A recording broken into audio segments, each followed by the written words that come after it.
Steven Spielberg presents Back to the Future, a Robert Zemeckis film. And getting himself into trouble. Well, it be Fletch. Go ahead. Make my day. The story of a guy. Morning. I'm here. And his bike. James Bond kind of stuff.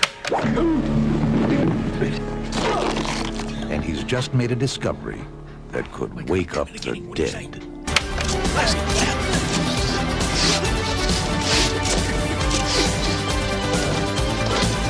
Is your mother about to look younger than you do? Saw what I saw. Psychotics are more active when the moon is full. Or did the butler do it? No. Need this rest. So Jack Chester's taking that lead. Oh, this is great! Renting a beach. What is this? And get glass. Wolf person.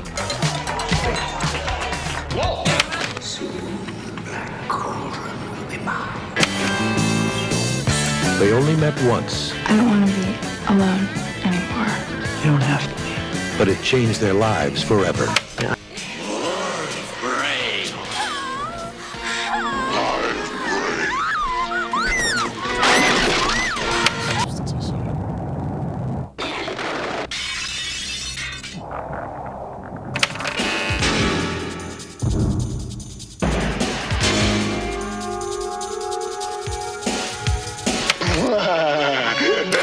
It's completely unnatural. Do you realize it's snowing in my room? Totally unbelievable.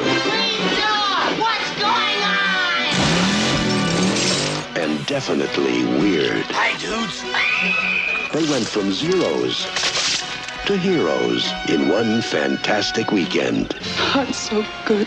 Universal Pictures presents a John Hughes film, Weird Science. It's purely sexual. Yep. Can't wait till we do that episode. Hello, and welcome to episode 4 of A Blockbuster Year, 1985. I'm joined here with my co-host, Jay Ryan. We have our special guest, Sean Bishop. Yeah. And tonight we are covering the one film in this very famous, very popular franchise that coincides with 1985. That is National Lampoon's European Vacation. Let's pop in the tape.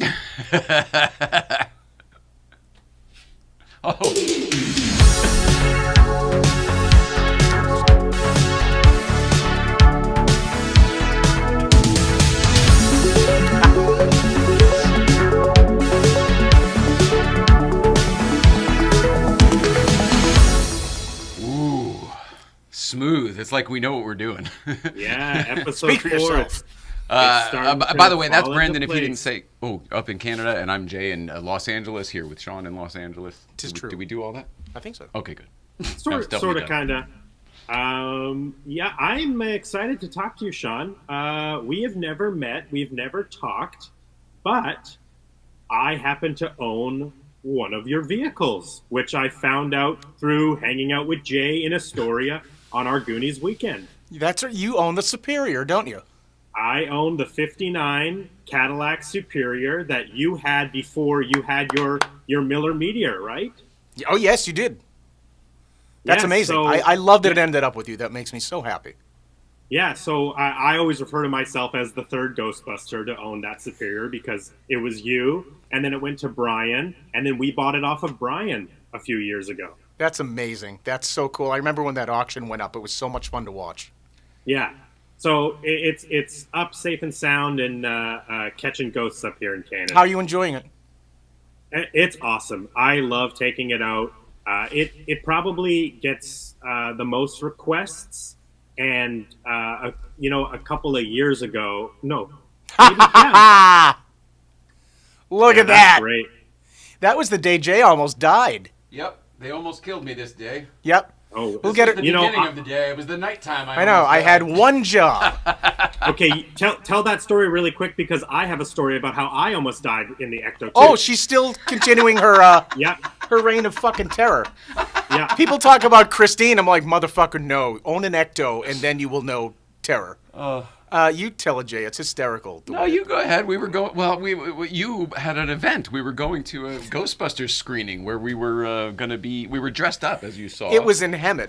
I was getting to that. It was very. We're going just outside L.A. Oh, just outside L.A. Okay, how far? Vegas.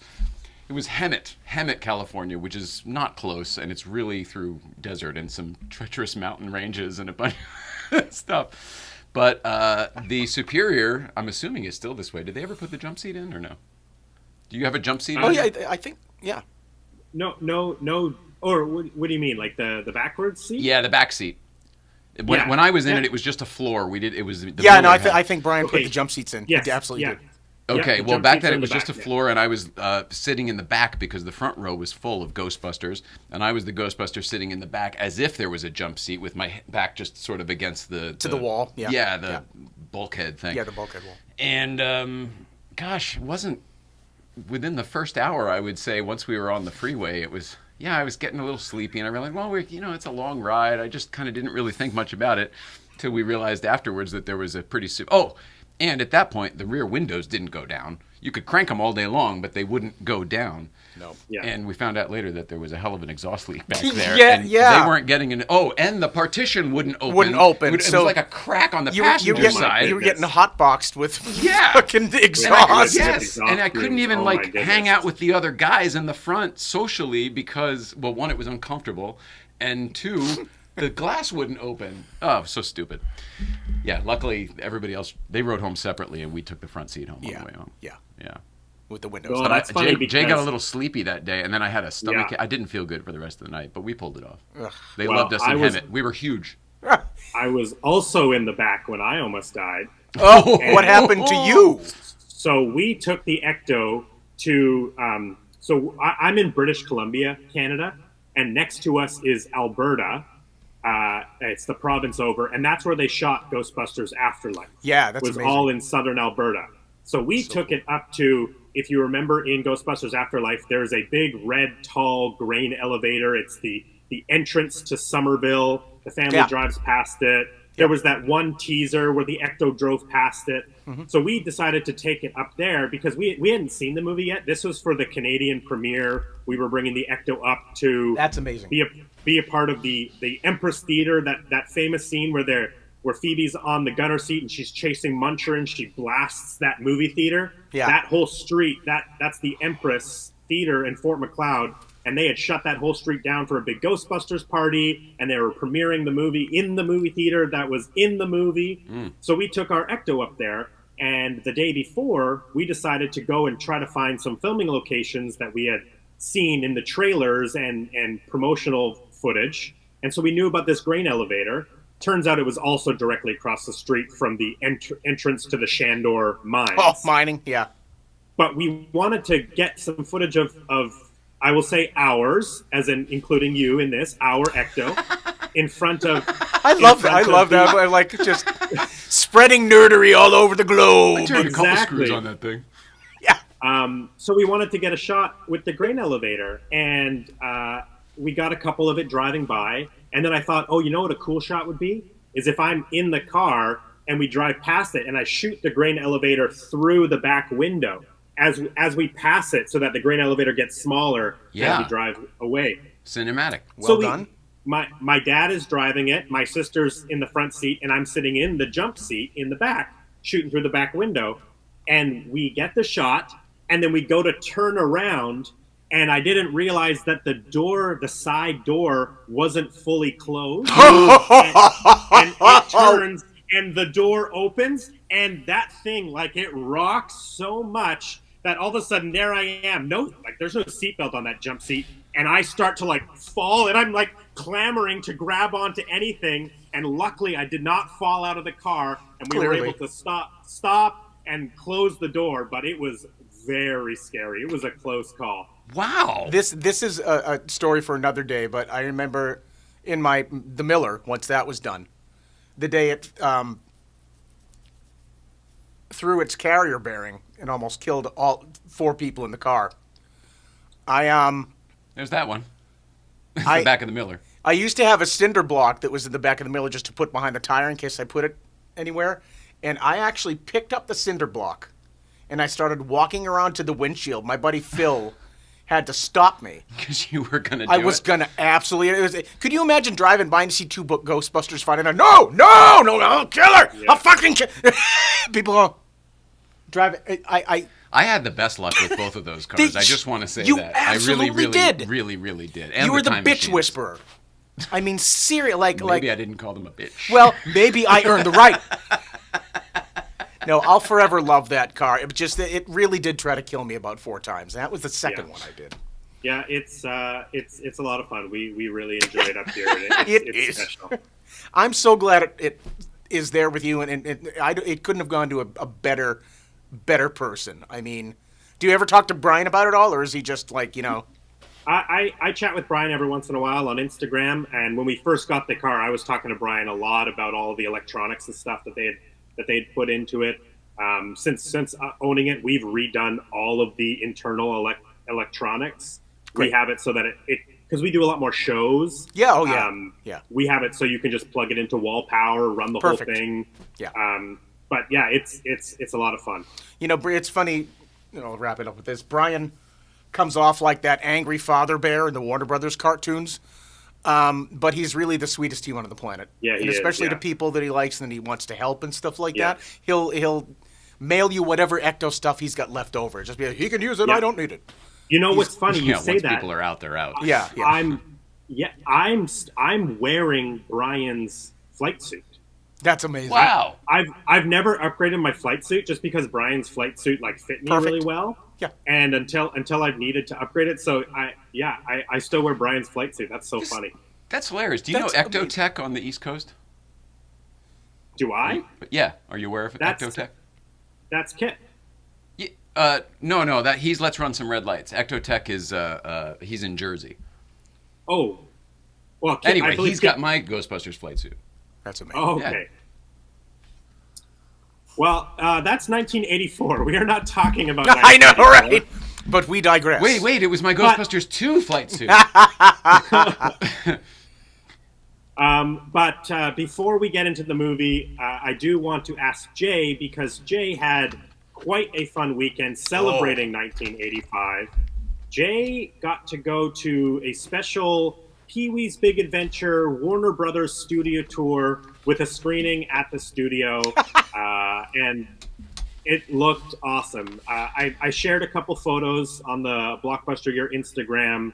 If anybody's not following Porsche Life 111, he was covering the whole thing in all his stories. You can watch an event recap. The Daily Woo, Adam the Woo was there. His video's out. Micah, what's his channel? World of Micah. World of Micah, yes. World of Micah's video is out. Yeah, so starting from the left, we got World of Micah, who I had never met before, and then you've got German in Venice, who I'd never met before, and then you've got 80s Life, I think, or 80s, something 80s. His name was Kurt. He's got a huge channel. Then you've got Sean Clark, Malfunction, who does a lot of horror movie things. He also reps talent for if you see any talent at like a signing, he's repping them. Sean Clark is an absolute legend in the film locations video. Nice. Sean does such great work with the film location videos. Some of his videos that he puts together end up as special features on Blu-ray re-releases. Oh, that's amazing! Wow. It's incredible. Like, what a dream come true. It's Horror's Hallowed Ground, I believe, is the title of Sean's film location videos. But yeah, Sean Clark, I will tell you this. We talked legend. about one that he just did the other day at the Poltergeist house that is not out yet, but he showed us some footage. You are gonna frickin' flip. It's unbelievable. I can't wait for it to come out. But yeah, so it was amazing. We had a great time. It was at the Warner Brothers studio. Obviously, they called it the Hero Bike. I'm with you, Brendan. I think it's the one that was recently authenticated on that YouTube show. And the only reason I say that was the 2 fins on the little propeller white thing on the front fender there. There were only one red plexi fin on the light. Two. That's what I was looking. And the stand looks the same, except this stand is white, and his on that Cinema Relics show was still like, it was either steel or it was black. I can't remember, but they could have very well painted that for this. That video came out. That's true. And then I found out in the middle of all of this that a Porsche friend of mine, shout out to Jay, Porsche Punks Jay, Rockabilly Jay, he actually just restored one of the other Pee Wee bikes, the one that went to the Alamo. My God, that's amazing. Yes, that one went up for auction, and the actual Alamo in Texas purchased a Pee Wee bike to put on display in their Alamo museum. God bless them for that attention to detail. I'll go one further. Apparently, they built a basement. I was just going to say, true. And by the way, not to A+ for the mounting and display of that thing. Yeah, it spins around. Yeah, and it was rotating. Oh, that's great. And I love the upward trajectory, like he's flying away. It's just it's just well like done. like the poster, right? The poster, he's jumping. They did the same thing at the Alamo, and it bugs the hell out of me. I saw the display at the Alamo today, and I go, "Oh, how disappointing!" But I'm sure you don't like it up on the angle. It makes the bike look fake, in my opinion. It's like on this theatrical promotional standee kind of thing that you go take an Instagram photo in front of. I guess I'm the only one who likes authenticity. I like it. I like that it was spinning. That's what I actually really liked. Yeah. Not so much the angle. I like that it was rotating. Yeah. It's a very cool thing. Also, it's kind of dangerous. There's like a little bit of risk to it. Yeah, I agree with that. It was cool that it was spinning and you could get all the way around it. Like there was a line to take a picture with it, or you could just go up to it. It's really weird. Well, and at the same day, so August 9th was the 40th anniversary of the release of Pee Wee's Big Adventure. So the same day, the Academy Museum in Los Angeles also had a screening of Pee Wee's Big Adventure at the Academy Museum, and they announced that they also have a screen-used Pee Wee bike donated from Paul Rubin's personal collection. Yes. That will be on display at the Academy Museum as well. Yes. And who knows how close you'll be able to get to that bike. Will you only be able to see one side of it? So it's very cool and special that you got to just walk up to a screen-used Pee Wee bike and be able to see all 360 degrees of the bike. I took some very detailed photos and video for you, buddy, because I know that you replicate these things. That's amazing. Yeah. But anyway, it was amazing. We had a great time. And then the last person in the photo there you mentioned already was, of course, Adam the Woo. Yes, who was my host for the evening. I was only there because he invited me. He was like, I'm coming to town. It's right in your neighborhood. Why don't you come with me? I was like, okay. It was my first time going to the Warner Brother, and he didn't really understand. Like I've only ever had a drive-on pass. I've only ever known, I'm going to Stage 50. I'm going to Conan O'Brien. I'm going to Friends. Right. I never have gone to like the tour. So when we got off the elevator and I'm in the tour lobby, I was like, wow, this is incredible. This has out, always been they're here. all like, we've done this 1,000 times, and I'm nerding out. It was fun. That's so funny. Granted, that tour lobby has only been there for a couple of years, so that is relatively new. I believe that, and I think they said that too, but it was more on the lines of like, I didn't even know it existed. I don't know. Universal Tour is a giant tram. You enter it from the amusement park. It's not like there's no pomp and circumstance to it. This was very well done. It seems like they really care about the fans. Yeah, how was the tour? Because the tour itself was specific to Pee Wee's Big Adventure. And our backlot tour? Yeah, just before you explain it, one of the things that I find annoying, I love the Warner Brothers tour. I highly recommend it. But they only focus on the most current stuff. And a lot of the current stuff I'm not really interested in. I'm sure there's lots of fans of the Gilmore Girls, but they focus a lot on the Gilmore Girls because it was shot on the Warner Brothers lot. Whereas when I do the tour, I have to say like, this is where they shot Pee Wee. Like I say it on the when I'm doing the tour, and then the tour guide goes, okay, this guy wants Pee Wee stuff, and then he or she starts pointing it out. As I've mentioned a number of times, this was my first time doing the Warner Brothers tour, but it was not what you describe. It was, it may have just been because it was sort of a special VIP thing, and then beyond that, we were on like the YouTube guy influencer vlogging tram, and they all knew it. Like everybody there knew Adam. Everybody knew German in Venice. Everybody knew, Sean Clark. They're walking around. They may as well be Brad Pitt. And me and some other guys who were less noticeable. Not only did they say, let us know if there's anything you want to see, and we'll try to hit that, they this was obviously Pee Wee centric, so it was a lot of Pee Wee. But they, anytime somebody did say something, they would then, oh, you like that? Oh, well, if you like that, and then they would do the. So they are good at that. We saw a lot of stuff that was like, you mentioned Gilmore Girls.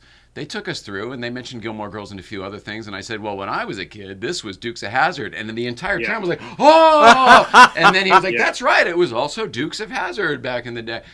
And that happened a number of times, and then most specifically, there was an area that we apparently just weren't really supposed to go to, and you could see he weighed it back and forth of, do I disappoint the vloggers, or do I break the rule? Adam the Woo, because the last time you and I saw him, Brandon, was up at Goonies weekend, he and I were both obviously interested in Goonies locations from the lot. Most specifically... Yes, I watched his video, yeah. You know what I'm going to say? Yes. Go ahead. You guys went past the opening shot of Data when he gets pulled into the barrel, and the police car goes past. Yes, because we found all those other locations up in Astoria when we were together, but that one with Data was shot on the back lot. So funny. With the cop cars going by and him falling in the bucket and everything. So they took us to where they shot that. You can see I guess it's like the wood shop building or something. Yeah, I think it's the mill. It was the backside of the mill. Yeah. Yes. Yeah, and those water tanks are still there, I believe, right? Yeah, I mean everything. It still looks like a commercial area back there. That if you dressed it right, you would smell seafood. Yeah. Anyway, it was awesome. It was really a lot of fun. Oh, fun. I was very lucky to be invited in to do the whole thing, and then we went to Bob's Big Boy afterwards with the same whole big group, and that was great too. That is great. And then we ran into Michael Rooker when we were leaving. What? I saw that. Yeah, which was hilarious. Did you hand him a chocolate-covered pretzel? No, he's Rowdy Burns for me more than Brandy Svenning's dad. Brandy Svenning. But the last time I saw him was when they did I've never seen an episode or even a frame of Walking Dead. It's not my jam. No. But they did a crossover with the Mythbusters a bunch of years ago. And when we were up there celebrating that, I've got tons of pictures of him dancing with Nicole and stuff like that. So I was showing him, and he's like, wow, this is a long time ago. Oh, yeah. And so then he took a selfie for us. He's a really fun dude. Super he doesn't fun take guy. himself too seriously. Yeah. He's really great. And of course, Sean Clark knows him because he books him on shows and stuff. Does. So small world. Yeah. Welcome to LA. Well, it looked like a super fun weekend. I was a little bit jealous I couldn't be there. I was celebrating my brother-in-law's birthday. You were invited, otherwise you could have come. Yes, I was. I was invited, and I really wanted to be there, but I'm glad that there was enough of our friends who are professional YouTubers, and so I can just watch it all and recap it. The funny thing was, it's not anything I'd ever would have done on my own, and I had a great night. It was one of those Jim Carrey yes man situations. Yes. Yeah. Well, and to top it off, you got to watch the movie with a theater full of the biggest Pee Wee fans. It's just amazing. Like that's where you want to see movies like that, is with people who are there and love the media so much, and they're reacting to everything. I really thought maybe because I didn't think that was the part I thought I didn't want to do. I was like, I've seen the movie. I'm not a big theater guy. The whole thing. Not with this audience. It was so great. It was first of all, it's the freaking Warner Brothers Theater on the lot. Yeah. Which, in the location of the theater is right where the Twisted Sister music video portion where the boat hits the Cadillac. You're gonna burn in hell. Yeah, exactly. So that's right where it happened. That's right where the theater was. That's right where our cocktail hour and everything was right on that street that happened, Brownstone Street. No, you're glad you said yes. But then the actual screening part. So the theater was lovely, and then you're right. There were 500 super fans. Half of them, it was like going to Rocky Horror. Half of them are dressed in the outfits and stuff. And thank God nobody threw anything. But it was I don't know. It was a different experience. I also had never seen it in the theater. Yeah, I had never seen it in the theater. Cable Kids. I think it was on HBO. I probably taped it off of HBO and then bought it in every medium after that. Yep. Yeah. So yeah, Brendan, it was really cool, and I see why it's one of your favorite movies. I've always liked it, but as an adult, I actually think it's a better movie than I thought it was when I was a kid. Like some cartoons, I think there's more there than you realize. Oh yeah. Paul Rubens was so deep. I don't even know when we get to talking about Pee Wee. I don't even know how I'm gonna be able to like talk about it in like a heightened way. It's just gonna be like, it's the best. I'm sorry, it's the funniest. I don't know how to explain it to people. It's the greatest movie. It's one of the best comedies ever made. We thought it would be the longest podcast. Turns out it's the shortest. Yeah, yeah. It's good. Okay, good night. Yeah. Well, I mean, contrary to popular belief, this is not the Pee Wee Herman episode of this Right. Blockbuster year. Nor Ghostbusters. But this episode, you know, I don't think this episode was going to be too long anyway. So it was really nice that you had such a great There's fans out there Pee-wee like, where did you get a story? 1985 episode tie-in as well. That's a good point. Yeah, that worked out pretty well. That's a good point. Yeah. We really did have a good time. I mean, like one day when we do the Pee Wee episode, we can unpack more of my Pee Wee experience the other night. Oh yeah. Before we start the movie, though, do you want to quickly say hi to the chat? Yeah. There's a lot of people here. Yes. Yeah. Gannon Appleby, evening peeps. Let's see. Ryan Dole says, yo, yo. Hey, Ryan. Barbara Peterson, hi there. Gannon Appleby, hola, and welcome back. Hola to you, Gannon Appleby. And that ecto is pretty special. Yes, Heck it is. Yeah. Heck yeah. So that's funny. You know, we built two of those things. You own two. And one is in Canada with Brandon. The other one is at Universal Studios Florida in the parade. You can go see it. Pretty cool. Yes, I didn't know that was the other one that you built. Yep. Yeah. That's where my Miller ended up. That's where Janine went. Okay. Yep. Wow. And they converted it to an electric, I heard, They right? did, and put the gunner seat in. And I was like, damn. Yes. So I was going to ask you about that, Brandon, since we're talking about it. The Superior by nature has the suicide doors, which they had to convert, but you have it from the factory. Yeah. Is that something you would ever consider? Gunner seat? We have talked about not building like a mounted gunner seat, but like a photo op gunner seat. Oh, what he can drop in? Kind of like Bruce's hover wheels on the DeLorean? Yes. Got it. Well done. Yeah. Well, he's got a Bruce DeLorean, too. That's I have. Remind me to tell you sometime off air about the guy that threatened to kill me because I wouldn't sell him the Superior. Oh, my goodness. Yeah, it was great. You know, I actually met there's another guy called JP Jeep, Darian. You know him, right? Not off the top of my head, no. Oh, okay. Well, this guy, I thought he knew you, but maybe he knows of you. But I met him the other night. He was one of those vloggers, movie car guys that was at the Pee Wee thing. Cool. And I don't know how much I'm supposed to say, but he's getting these same kind of messages where people start all nice and then the moment that it doesn't go their way, shit gets wonky. And you're like, holy crap, I had no idea that I was talking to somebody with this kind of possibility. From zero to crazy. Yeah. I think it's the movie car world. These people ain't right. we aren't. Yeah, there's three of them on this show.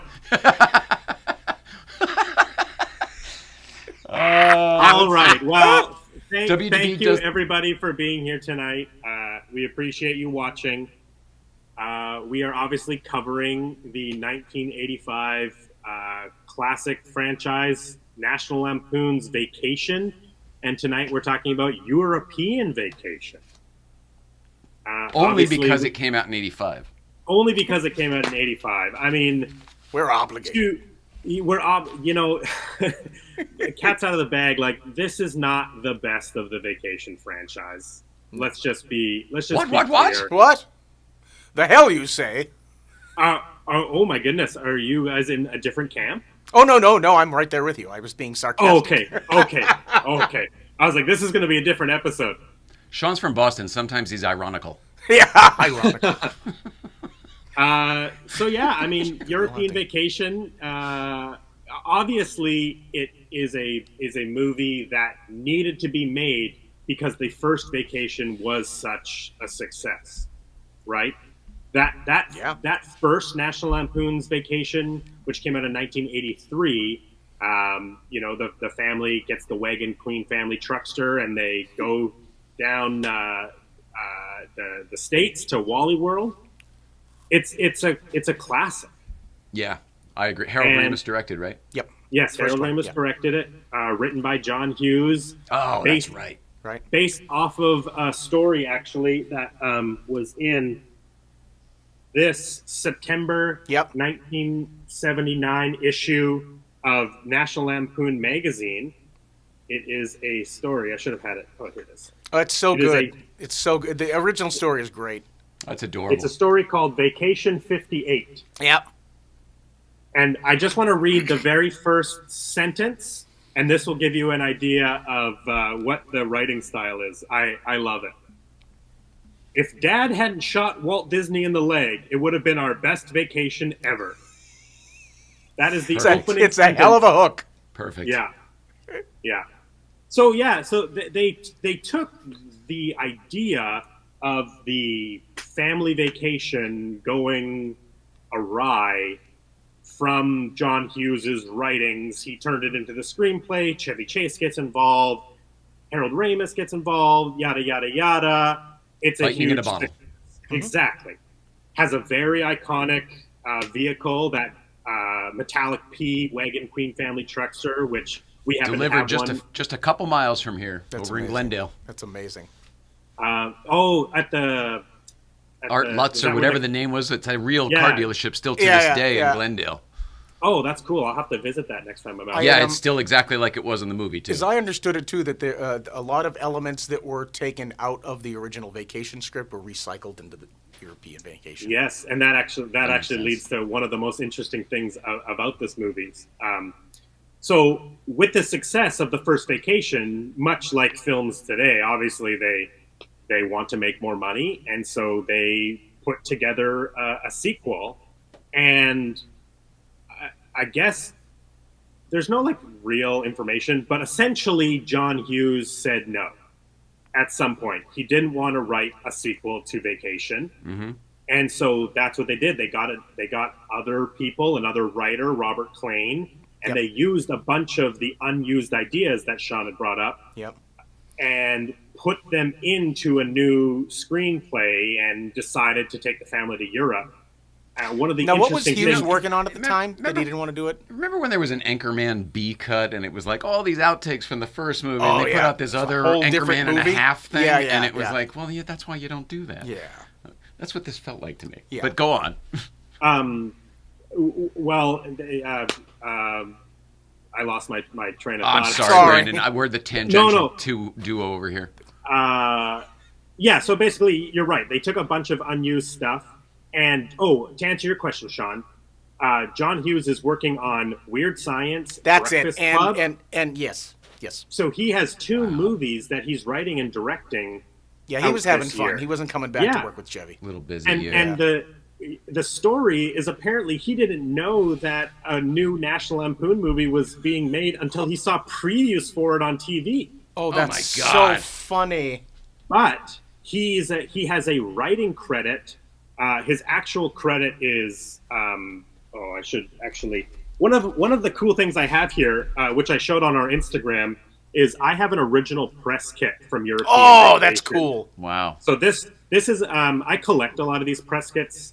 These are sent out to people in the industry when a movie is coming out, and it has a bunch of photos that can be used for advertising. You can put in the print. lobby cards. Those are great. Yes.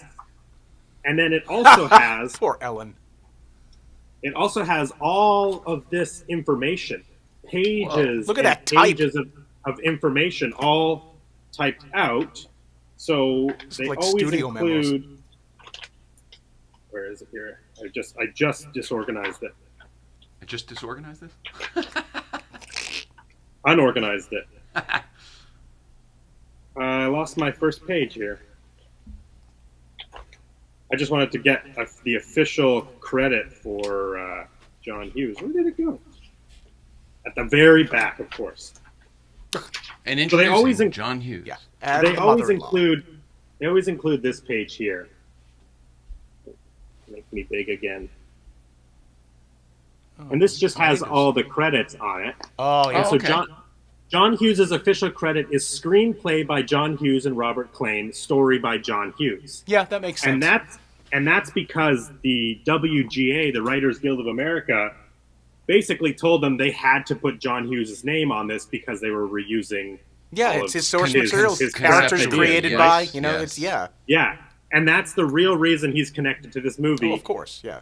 And I really think that his lack of connection to this movie in reality really really shows. I didn't realize we were all going to shit on it. I thought I was going to be the only one. Really? This is great. It's literally not only my least favorite vacation movie, my least pair of siblings. I can't stand those Griswold kids in this movie, and I feel bad because Dana Hill is a good comedic performer.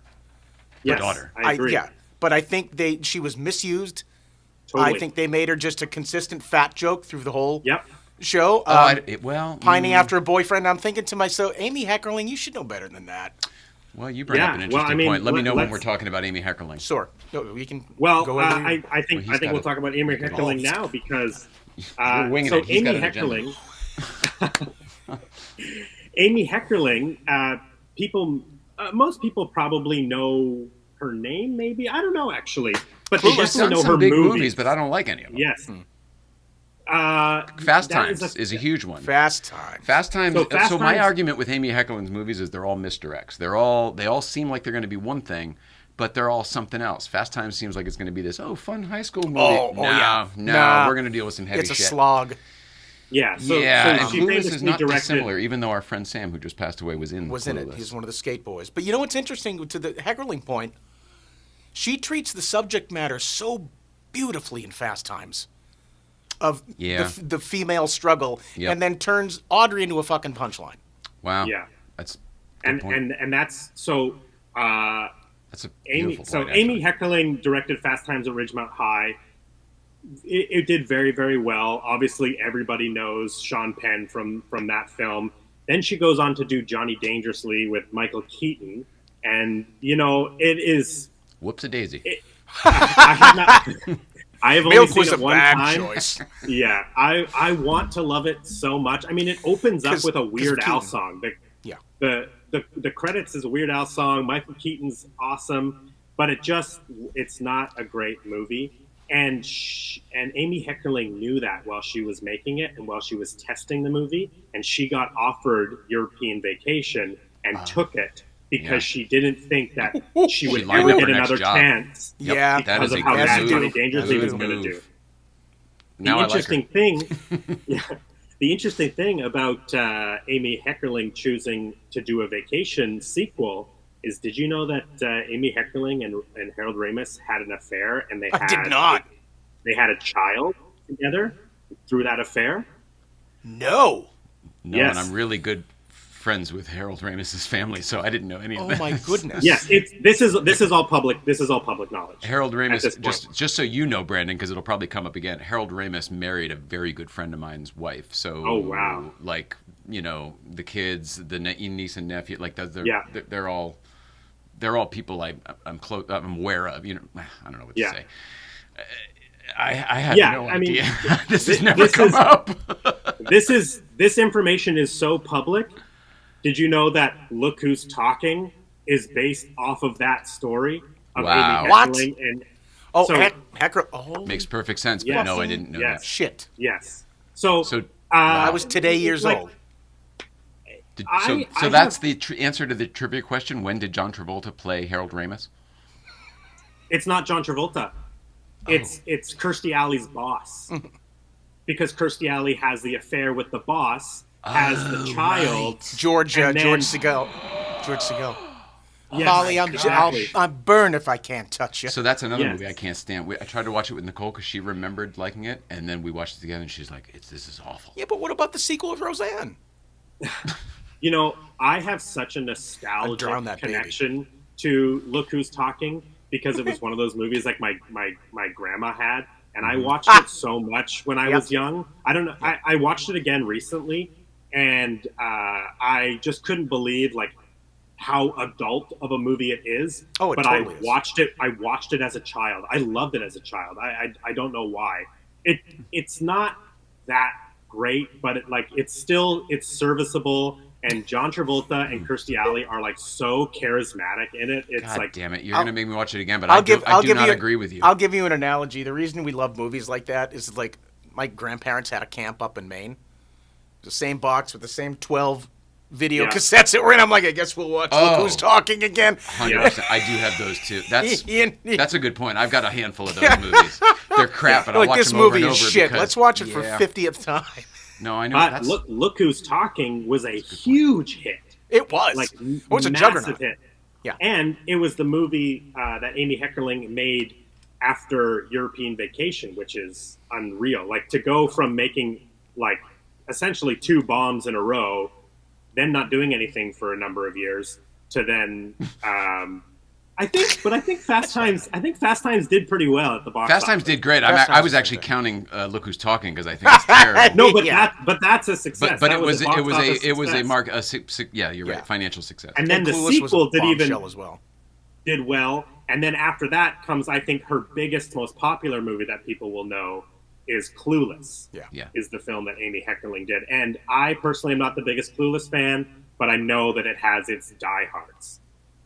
I mean, Right. it just got a new 4K release. So, she has a very, very interesting career that started Rocky. Yeah. Oh, and before we go on, can we give a little shout out from my world to that gorgeous poster by Boris Vallejo? That's the best part of the movie. Yes. It absolutely is. Like just, I love it. And done by hand, oil or whatever meat, like none of the airbrush shit like that, but like just gorgeous posters.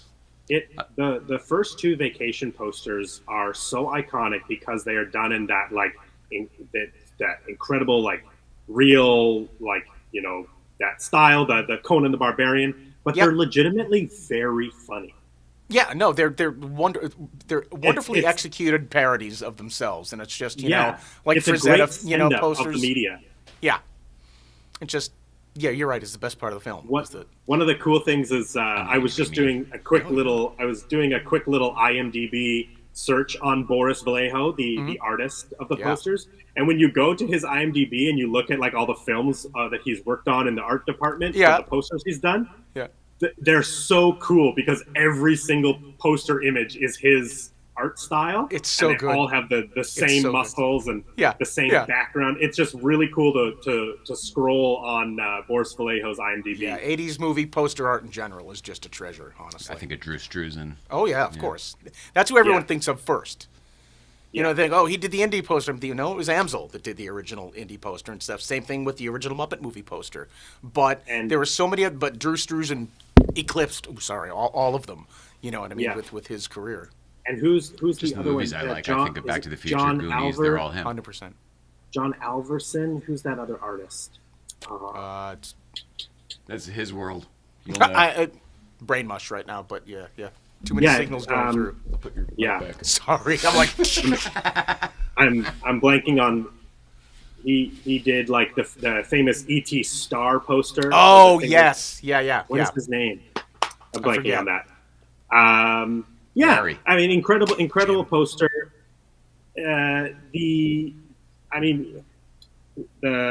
Just really quick, I just want to quickly talk about the cinematographer because then we have to launch into Chevy Chase, and that's going to be a conversation in it. Cinematographer is Robert Painter, and I just want to list some of these credits because they are incredible. I bet it's Superman 2 and 3, Muppets Take Manhattan, Little Shop of Horrors, American Werewolf in London. Then worked with Chevy Chase again on Spies Like Us, another film we'll cover on this 85 series. Yep. But he's also the guy who shot the Thriller music video with John Landis. So he's the cinematographer for Thriller.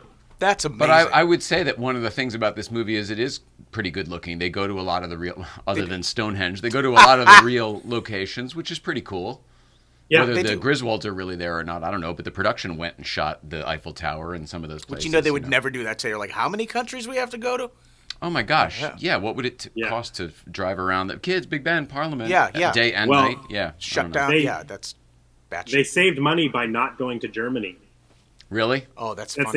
It's the only country they didn't go to. Right. What substituted for Germany?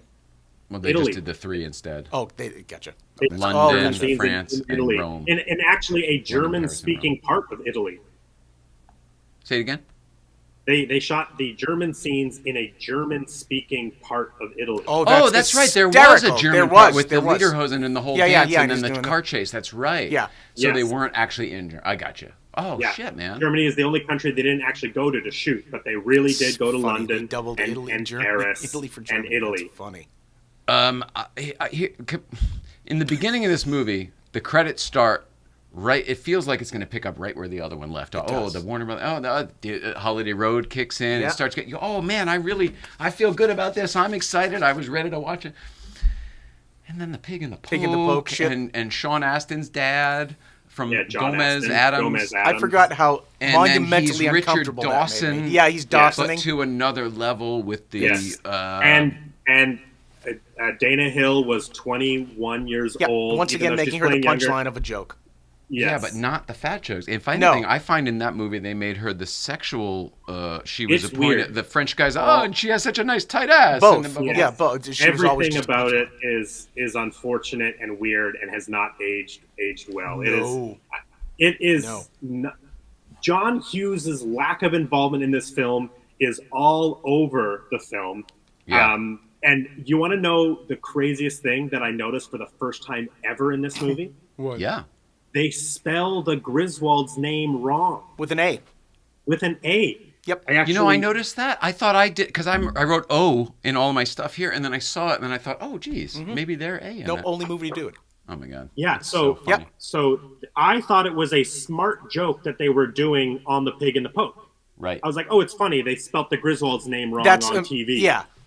And then I started reading all of the promotional material, and everything is Griswolds with an Oh my A. goodness. To the point where I was like, so we have a whole National Lampoon's Vacation display based off the first Vacation and Christmas Vacation. We have the Wagon Queen Family Truckster. Oh, do you want to run it? Do we want to roll a clip? Yeah, let's roll a clip while I talk about this. You got it. So at BC Roll it, Hal. DeLorean, we have a whole display starting with the Christmas Vacation.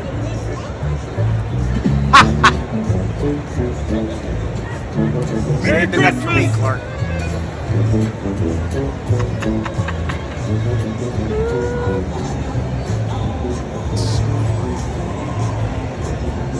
And there's our Wagon Queen Family Truckster. With Aunt Edna on top.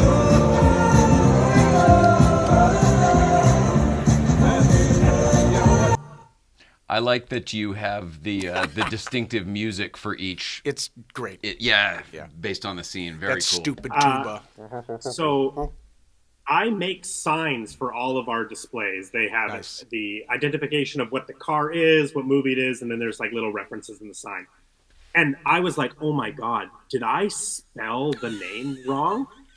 That's funny. I was like, I could have swore it was Griswolds with an O. So I went back and I had to double check. And I sent you another photo, Jay, that credit sequence photo with the family. This is a photo, a screenshot, not that one. That's actually when I first met Adam Wu. So this is a screenshot from the credits of the first Vacation movie. And as you can see there, Clark Griswold with an O, Ellen Griswold. So And far superior children. Yeah, I was in love Yes. with Dana Barron. And another example of just like how obvious it is that John Hughes was not involved in this film. No. Because John Hughes would have clocked all of the you spelt the name wrong. Yeah. And But it made it all the way through. John, I almost wondered if it wasn't except that you said they did tie to his. It seems like they chose both paths. They go, well, let's get John Hughes on this thing credit-wise just for liability purposes, but let's also change the names just a little bit just in case he doesn't, so they're not his characters. I didn't even think about that. The thing about Hughes is he could always take you up to the point of crass where you're like, how about, and even sometimes over, but he never would have let that shit go down with Audrey and the game show host, I don't think. Yeah. Well, I think it's a rip on Richard Dawson. Yeah, more than but there's a anybody. classy way to do it and make you laugh, and then there's that lascivious shit. Okay. It honestly didn't bother me. It was to me. It was a rip. It would bother me today, maybe, if you don't get the 'Cause I just subject material rewatched it, of and now I'm- Richard Dawson. Yeah. But in the time that show was on the air. I did have to look up how old how old Dana Hill was when she shot the movie. Oh yeah. And the weird thing is that like she was an actress who was small. That was kind of what made her special. She could play much younger than she actually was. But I did have to look it up because it did make. I was like, oh man, it's so uncomfortable. I have a question. I always thought that by the time Jay, we got in the back. Yeah. Thank you. Thank you, Mr. Can I go to the bathroom? No. I am curious. I was always under the impression that they were a little loosey-goosey with the kids. Obviously, they changed them in every episode. But also, I thought when we got to Christmas Vacation that they had swapped the ages of the kids now that Audrey was older. Yeah. However, I'm hearing that if she was actually 21 at the time, is she supposed to be playing younger, or is she actually the older sister, even though she's shorter than They Rusty? never say it. She's clearly playing the younger sister, I think. Well, don't say clearly. I don't know. Clearly to me. I'm asking the question. It's a valid Make me feel question. like an idiot. I think they're like within a year or two apart, because that's the same in the first Vacation. Really? Okay. You know, Audrey is the older sister, but she's maybe only older by maybe 2 years. Maybe it always seemed to me that she was the younger in the first two, and then by the time what's her name there? Fucking Juliet Lewis. Thank you very much. Tried to say Cape Fear, almost said Point Break, and I was just the whole thing was crumbling down. Natural Born Killers. I'm too old for this shit. shit. A few places we could go. Danny Glover. Yeah. And it was apparently when they did casting, they cast Dana Barron as Audrey, but they couldn't get Anthony Michael Hall back because he was doing Weird Science. Amazing. So they just decided to go with a whole new cast. Wow. Yeah, the reason the continual changing of the kids happens is exactly that. They couldn't get Anthony Michael Hall back. And so then they just turned it into a running Anthony gag. Michael Hall is like, I only work with John Hughes. Right. Yeah. I mean, like, in a way, he did make the right decision because he got Breakfast Club and Weird Science out of 1985. And he wasn't in European Vacation. More importantly. And he wasn't in European Vacation, exactly. Well, let's talk about the elephant in the room, and that elephant's name is... I have another question, since we're just because I did it I did make my notes in order as watching the movie. The Griswold house, we only see the interior and the backyard. Is that supposed to be the Griswold house from the first movie? That's a good question. I don't know. I would assume so. Well, I would assume so too. Except in Christmas Vacation, they built the house on the Warner Ranch, which is now gone, etc. Right. But they built it for that movie because they couldn't do all of those things in it. You know, I don't know if you know the real one. The real Griswold house from the first movie still exists in today. It's in Hollywood on Vermont Avenue, just underneath the Greek Theater, right by the start line for the time machine. Oh my God! So it's literally right there. We drive right by it every time. You just don't notice it. Right, the Toontown. Love that road. So just real quick tangent. What is it used for in Christmas Vacation then?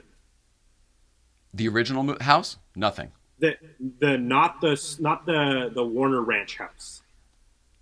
The Warner Ranch house is only in Christmas Vacation. Oh, sorry, you're talking about the first Vacation. Yeah, correct. That's the house you're talking about. Okay. Yeah, and I was trying to see if the second house was the first house, or supposed to be the first house, or if it's just like the kids, they change the house in every movie. Yeah. Usually there's an exterior establishing shot, and there wasn't one in this. So no. I thought that was also a lack of John Hughes, because John Hughes would always have a freeze lock frame off. Yes, a locked off shot of Ferris Bueller. Yep. He gets it. And that's just because John Hughes was excited about showing off like Chicago locations. That's yeah. But yeah, no, I you're right. Like, it is weird that we don't see the house at all. We just see that one backyard scene. Like, maybe it doesn't matter. It's just that the house is typically a character somehow. Yeah, absolutely. Yeah. All right. Going down the list. Thank you. Back to the elephant. Yeah. Yep. Back to the elephant. Back to Mr. Chase, the elephant in the room. Yes. Famously very complicated man, obviously very funny. He is a absolute comedic genius when it comes to his physical comedy, and just the way he just the way he walks is funny. Just the way he when he's looking around, he's funny. It's a magic skill he has, a superpower. Yeah. It's like the funny. American John Cleese. You know, he's just funny in everything he does, the way he moves, his lanky body and stuff. But he's such a great physical comedian. You know, I'm not totally. That's a good analogy, but there's something different about them. Because Cleese has to put it on, whereas Chase almost is turning it off. Yeah, it's like he's like the human personification of smug. Like he can't. I don't know. I've met him. I've spent time with him. I have nothing but good things to say about him, but a lot of people I know do not. I've heard nothing but. When I was a kid, I shot pool with him 2 different times. Oh, that's cool. At a place called Boston Billiards. It's no longer there. It was in I Danbury, remember Connecticut. that. It was no longer there, but they're all out of business. But they used to have a private room in the back. There was 2 private rooms, and I was shooting pool at the corner table, not in the private room, but I had my Late Show jacket on. And he used to go there all the time alone, and he would get the private room, same one every time, and he would go shoot pool in there, and his little library and whatever. That's cool. And he saw the Late Show jacket this time, and he said, "Oh, what's the deal there?" I said, "Oh, production assistant, intern, whatever." "Oh, okay. What's your name?" "Oh," and he said, "Well, oh, you're shooting 9-ball." And I said, "Yeah, I only play 9-ball." He goes, "I like 9-ball. Why don't you come in and play with me?" Holy shit. And that happened. So that one time for an hour or so, and then it happened one other time for 15, 20 minutes. That's amazing. But he was really, really nice. And maybe because we weren't at work, he was drinking. Like, I don't know what the reason was, but he was really nice, and it was very positive, and it wasn't creepy at all like it probably sounds. I was only 18 or 19. No. Yeah, I mean, I can't speak to his work ethic because I know that that's a big part of people rub up against him when he works. And the fan horror stories I've heard, I relate that a lot to. He doesn't react well when people want things from him. So if he's out in the real world and they want a Chevy Chase experience, they want him to do something funny, and he doesn't give it to them, or he says something kind of brash and maybe a little hurtful to them, I think those are what the fan experiences are. My fan experience, because the reason we had our National Lampoon vehicles on display was there was a vacation reunion at the convention we were at with Chevy Chase, Anthony Michael Hall, Dana Barron, and Christy Brinkley. And my fan interaction with him was incredible. He was doing bits for people at the table. Like I had my own special Chevy Chase bit that he did for me. I brought this to get him to sign it. This is another National Lampoon. What a great cover that is. He's on the cover, and this is them advertising, speaking of Boris Vallejo, this is them advertising the first vacation. So it's a fold-out cover poster. Great. And then they reprinted the Vacation 58 John Hughes story in this one. This is July 1983. But it's a fantastic photo of Chevy Chase on the cover.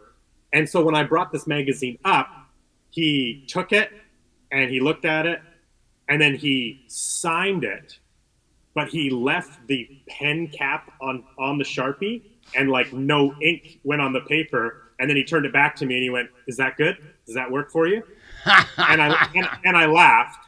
And then he took it back and he took the pen off and he signed it. And then he did another bit because we were getting the visor of our replica car signed. Of course. And he has his handlers there at the show and asked them to hold the fabric on the visor taut.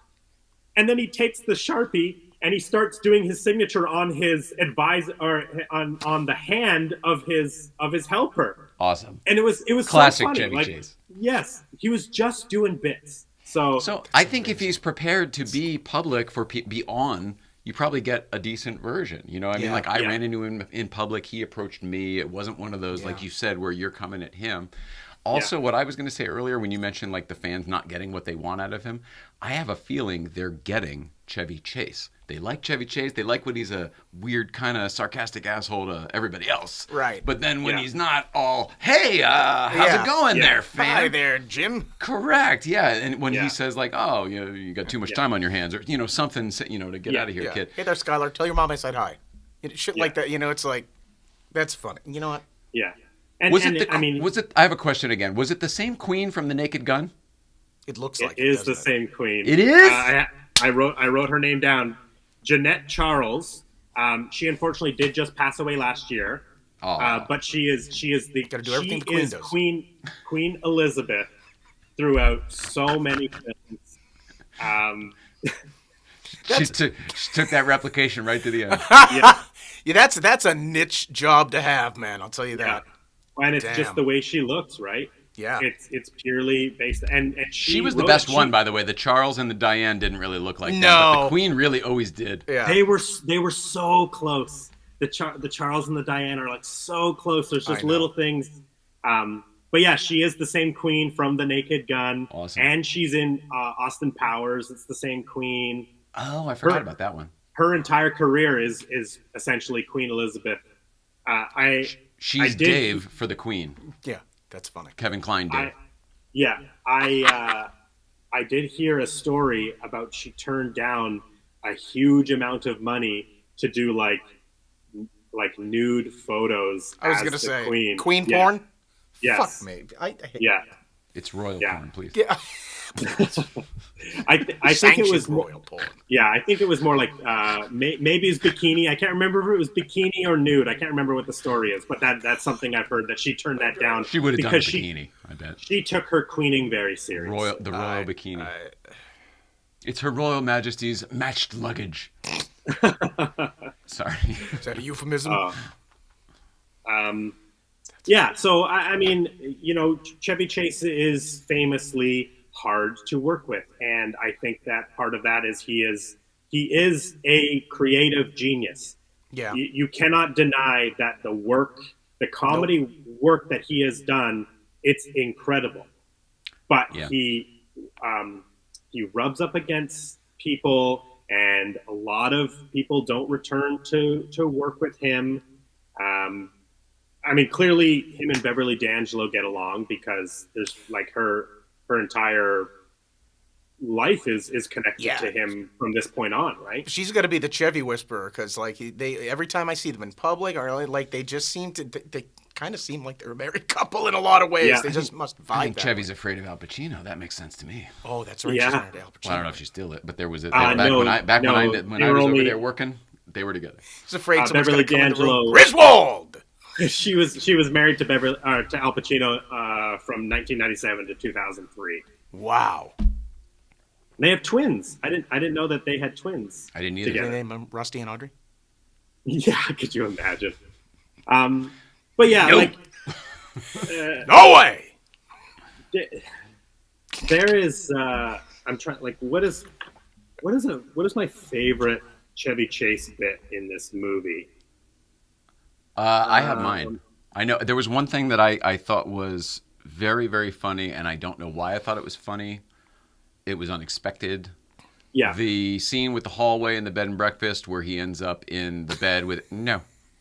And the lady won't let go. If you could just unclamp your legs from my leg, no. I don't know why I found that to be very, very funny. He was funny in it. She was funny in it. The whole thing was unexpected and funny. Every time he tumbled off a bed or collapsed into one, I laughed. I felt like a lot of those little things. Oh, the bathtub. We saw that coming. Oh, all the doors. We saw that coming. This one surprised me, and it was good. And that lady was funny too. Doesn't he open the one door? Sorry. I was just saying with the Polaroid when he like takes the picture of the Polaroid and then it flies out and he goes to grab it. Yeah, that's great. That's great physical comedy. I'd be interested to see alternate takes of those scenes and how many other different bits of business he did in them. Yeah. I've always loved his delivery, and I guess it's not really his joke, but when he's on the plane and when he asks for the can of Coke. Would you like it in the can? No, I'll have it right here. I'll have it right here. Yeah. That's so that's subtle, like that. That's just Chevy, right? That's just how that guy is. Seems like it. And that's Clark Griswold to me, right? Like he's kind of dumb. Yes. Because Chevy dumb. Chase like Fletch is a different type of Chevy dumb Chase character. Yeah. Yeah. But it's cunning different. dumb. Fletch is not dumb at all. Yes. Actually, he fakes dumb to get away with shit. Yeah, I think so. Yeah, I think he's much smarter. He's befuddled. In Fletch. Whereas Clark Griswold is like just kind of like he's a dumb dad. But a genius with food additives. Yeah. Yes, exactly. Any other Chevy Chase bits stand out to you? There was one that bothers me, and it's only because I don't think it makes any sense. And it's when they first arrive to the London hotel, and he has all those poster tubes. Yep. What was that for, right? Why does he have all those? Like, that just seems like a weird visual bit to do, like hitting the cab driver guy. And then you never see those poster tubes ever again. Whenever they dip out of the story. Yeah. Whenever you see their luggage, or even when they get that Citron later and it gets stuck and the luggage falls off, like there's no poster tubes anymore. It was strictly for that cabbie bit. I'm glad you brought up the Citroen, because there were some very cool cars that would be valuable and collectible now. Really were. Of all the varieties, British, Italian, French. Yeah.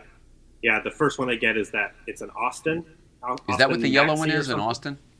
Austin Maxi. Gotcha. Oh, Maxi, right. I only wrote down the Austin Maxi and then the Citron, the orange Citron. I didn't when they were in Rome, it was an Alpha, I think. Oh, an Alpha. It was something Italian. Yeah, I can't remember what it was. Something Italian. Lancia, maybe. Yeah, something and then the Italian. Volkswagen and the Fountain. Yeah. Right. Yeah. And then the other thing about the doorways, like there was a few parts of this, and maybe just because of the European, but the way it was directed, they were clearly going farce with it. All the doors, all the misunderstandings. Yep. It was very farcy, which is not really the Griswolds thing. Stop me if I'm jumping ahead, but this was a point that I had too. That as many sort of tonally inconsistent through the entire film. Fully agree. But by the time they get to that Act 3 chase, it's starting to feel farcy, like it's a mad world. It feels like a different movie. Yeah, it lost me at that point. After the videotape comes out and Clark and but I'm like... The interesting thing is that the movie is kind of like this like weird like sketch anthology right up until Rome, and then all of a sudden it like smacks you in the face with plot. Yeah, like and like a hilarious, like a Pink Panther, Pink Panther movie, like Clouseau. Yeah, it's like you're like out of nowhere. You're like, oh my god, okay, now I have to follow these characters. What's this story? Oh, right now he's, like it just maybe if they were able to mix that throughout the movie through the different countries, maybe it wouldn't seem as weird. But whenever I get to that part where they go to get the traveler's checks, and there's the French actor, I'm always like, okay, here comes the plotty part of the movie. You nailed it with saying that it felt more like sketchy. From the Pig and the Poke all the way through the German chase. What do they call that? Episodic. Knocking the Stonehenge down. All of them, it was just one big Saturday Night Live. Oh, this sketch, that sketch. Yeah. And then at the end, you're right. They're like, well, we're going to wrap up the movie now. Yeah, we need everyone go home. Yeah. Well, no, I mean, like they throw it like, oh, it's just good. We didn't get to this stuff, so we'll throw it all in here before you leave. Yeah. There's several films you watch like that and you go, oh, they were done. And somebody just said, you know what? They were done before they started. This one got made a year too early. They should have shelved it a year till What's-His-Face was available. Yeah. Hard miss. Well, but John, farce. You mean John Hughes or Anthony Michael Hall? What's that? Oh, yeah, that's good. Maybe shelving both. it for a year? Do you think John Hughes should have? I mean, I think John Hughes. In my mind, I meant John Hughes. Yeah, but you're right. I forgot about Anthony Michael Hall. In my mind, John Hughes to have less things on his plate so he could think about saying yes to writing another vacation movie. Well, and it clearly was so embarrassing for John Hughes that he was like, I have to come back to write Christmas Vacation. Yeah. And in my mind, Christmas Vacation is my favorite one. Mine too. It's the first one I ever saw, so it's what made me fall in love with the franchise. Yep. I didn't see Vacation until Nicole, like maybe less than 10 years ago, and we both were like, this is amazing. There's so many things that we thought were first-timers or callbacks from the other thing. And then I grew up with this one on cable and stuff. I never liked it, so I never watched it. It's funny. I mean, today may be my first time all the way through. Now, isn't Christmas Vacation based on another short story? It was like Christmas 78 or something like that? There you go. Yes, exactly. Another John Hughes National Lampoon. Yeah, that's why it's structurally perfect, magazine. Pretty much. Yes. I don't have that one in my collection. I haven't been able to find that goals. Issue. I'm still looking for it. And, what I like about Christmas Vacation, I should say, is I'm almost positive that must have been the first one that I saw as well.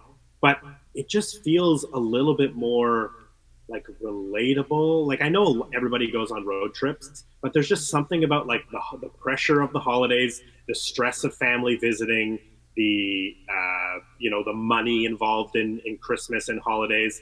that always, I think, just resonated with me a little bit more than road tripping in the car with my family to an amusement park or going to Europe, right? No, you're right. Not every family of this generation has done the cross-country U.S. trip. That was the American That was dream a rite of few passage years ago. Yeah, yes. But for us, we've all had people visiting or visiting other 100%. people, relatives. Yeah, 100%. that's a very good point, Brandon. Yeah, he's so yeah. astute. Everyone's had a relative use their room, right? Have to share a bed with somebody they don't want to share a bed with. Right. You know, we're all making sacrifices. You know what's funny too is you know, you point out similarities and everything like that, but I watching it again, I thought that in a way they turned the Griswolds into Uncle Eddie's family. They're just going around mooching off their relatives, showing up kind of unannounced. Hey, remember this is Ellen from the letter? Yeah, and they're You mean 16 versus 6? Yeah. Yeah, I didn't think of them as mooching, but I do know what you mean. Well, are the Griswolds dumber in this movie? Is that why they absolutely totally seem fucking dumb? And that's what I was just going to say. They feel much more like buffoons. Yep. Yeah. So maybe you're right. And if they had leaned into that as a plot point, that could have really been funny. Like different horrible family situation. Like let's just get the fuck home. Yeah. But they just went all over the map. So you bringing that up makes me realize that they weren't in the movie, and then the only way to have them, like, they're not going to show up in Europe, right? The Randy Quaid family. No. And it's the only one that he doesn't show up. There's literally up no in. way to work them in unless there's like a phone call or something Or like they that. see and him in a it's bar just or too some much. shit. It's just not. It's not. There's no reason for him to be there. I can it's imagine like maybe they Rob, need a little Eddie energy to the Griswolds. But they didn't go far enough. I can imagine Robert Klein like racking his brain. How do we get Cousin Eddie to France? How do we get him there? There's no way that man is going to fly on a plane. Although that could be really funny. Cousin Eddie at the I think I airport? just figured it out. We did this. They did this wrong. Cousin Eddie, they did this wrong. Cousin Eddie's family should have won the game show. That would have been amazing. And Clark's family should have gone on a trip. Do you know what I mean? Because the Griswolds are well off; they can pay for it. Funny. But Cousin Eddie's family should have won it and showed up. Imagine an Eddie and then there's something happens. All right. Yeah. Or Reboot that's in the how Eddie pays Clark back for having to take Aunt Edna like as a thank you. And Clark can't deny a big fantasy trip to Europe because maybe Ellen is like, I want to go to Europe, but it's on Eddie's dime. Yeah, that'd be amazing. Yeah, and it's all of them together, like Kevin's family in Home Alone. Yes, exactly. Going to Europe on the brothers' dime. Yeah. Ironically, also written by John Hughes, which is funny. Salute to Eric Idle. Eric Idle's great in this, like he's great in everything. Yeah. I freaking adore him. To me, he is England's Gene Wilder. Best part. Yeah, he is the best. Good, nice. I love him so much. Every time that shot of him getting his leg stuck in the revolving door, I fall on the ground. I'm like, he looks like he really did it. There must have been some kind of traveling with your family. He's like, still on holiday.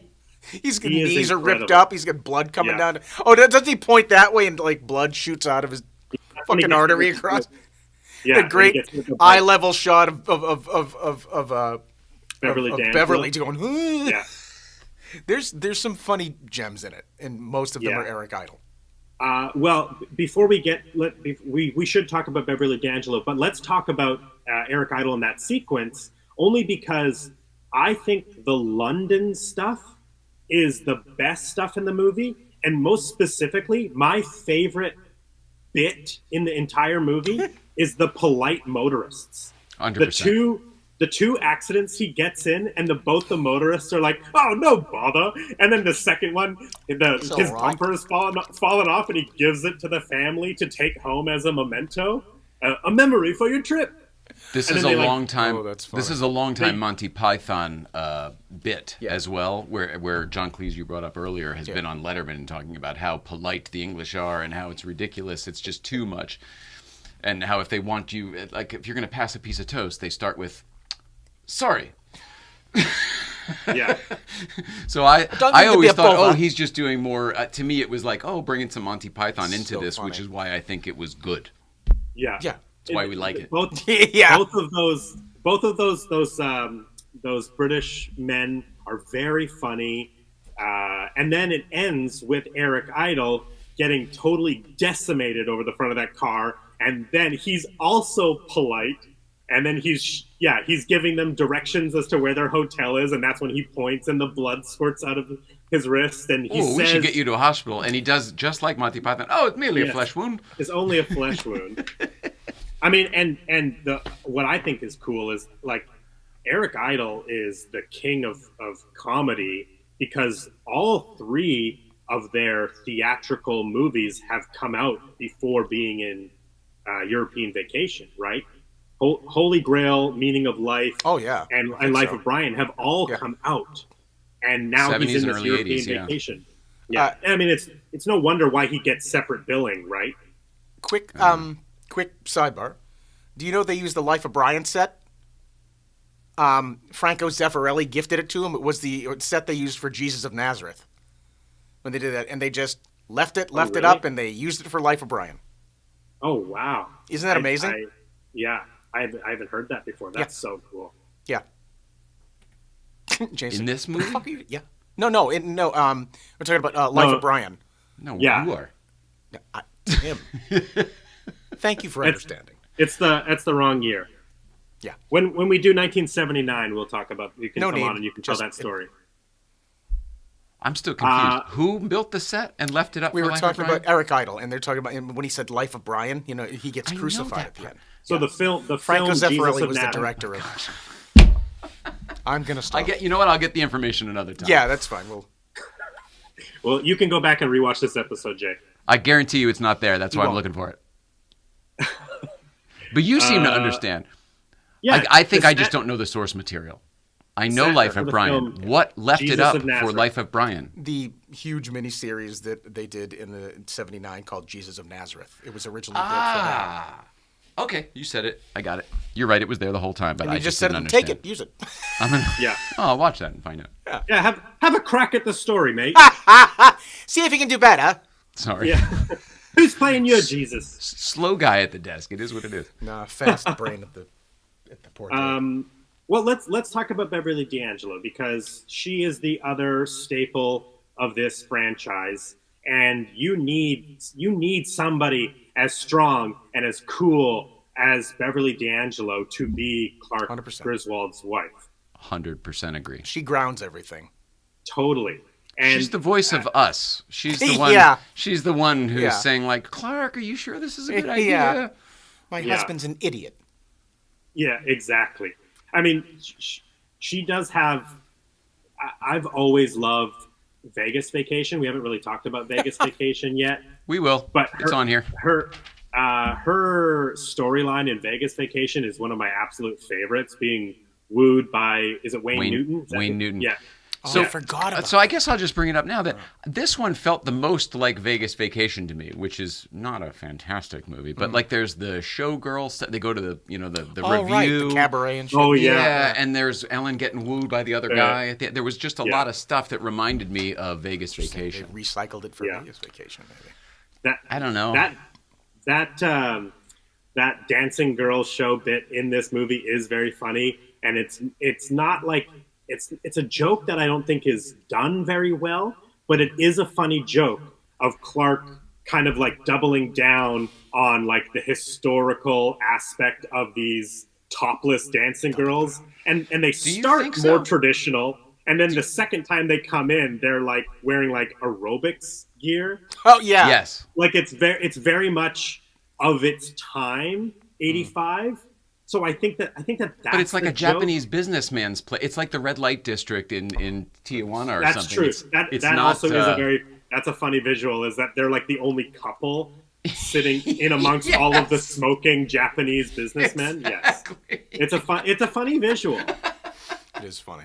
Like they're in the most seedy club, and it's like, this is the history, Ellen. We have to watch this show. But he's describing Moulin Rouge, and we're and they've got yes.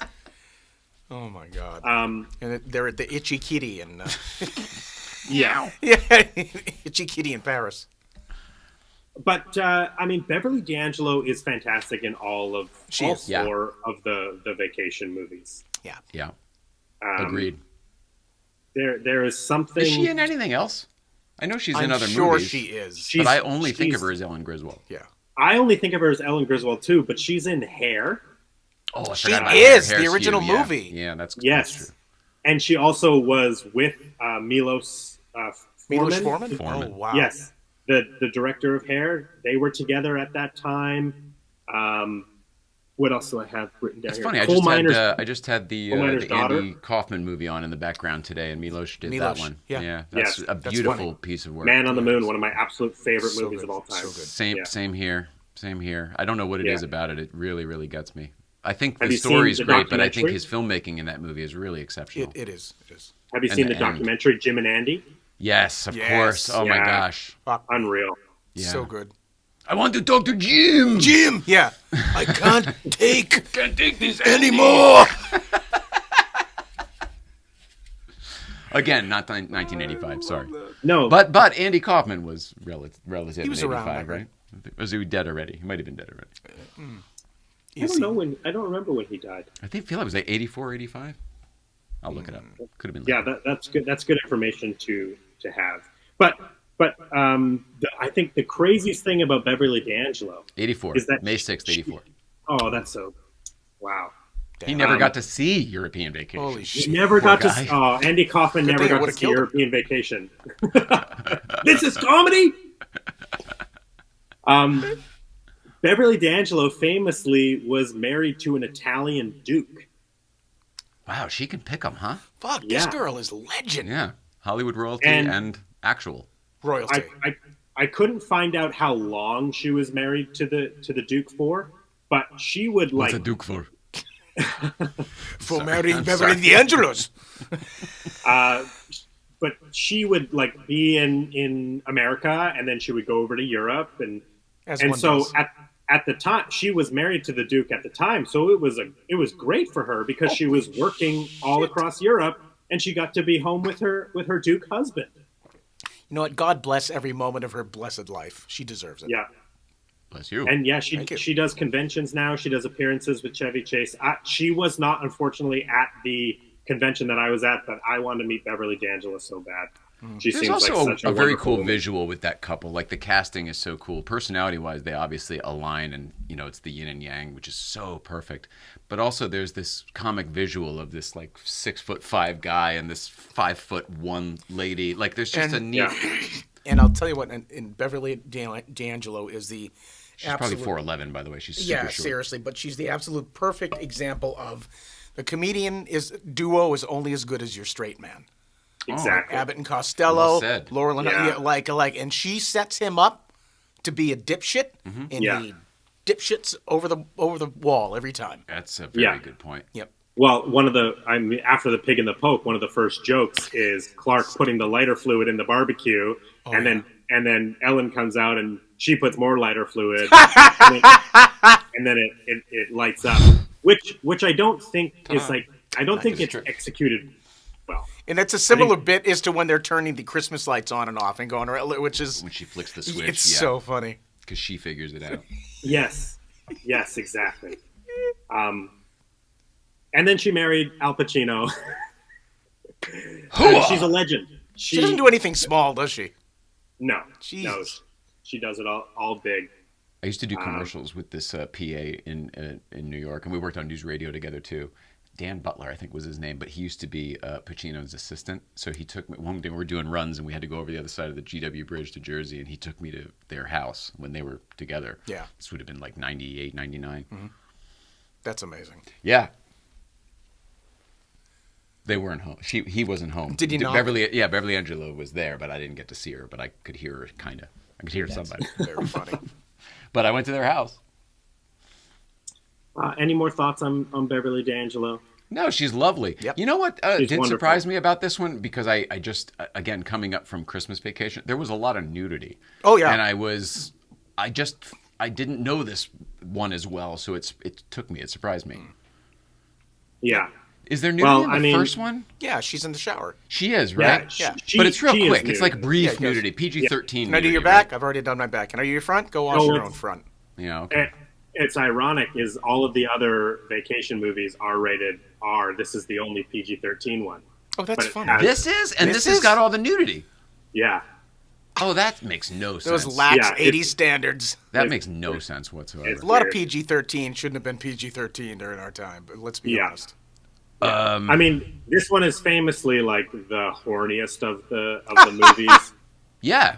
I mean, that's both the kids are entirety just yes, trying to get laid. Poor Audrey is getting ogled, and Rusty, the entire motivation of his character is to hook up.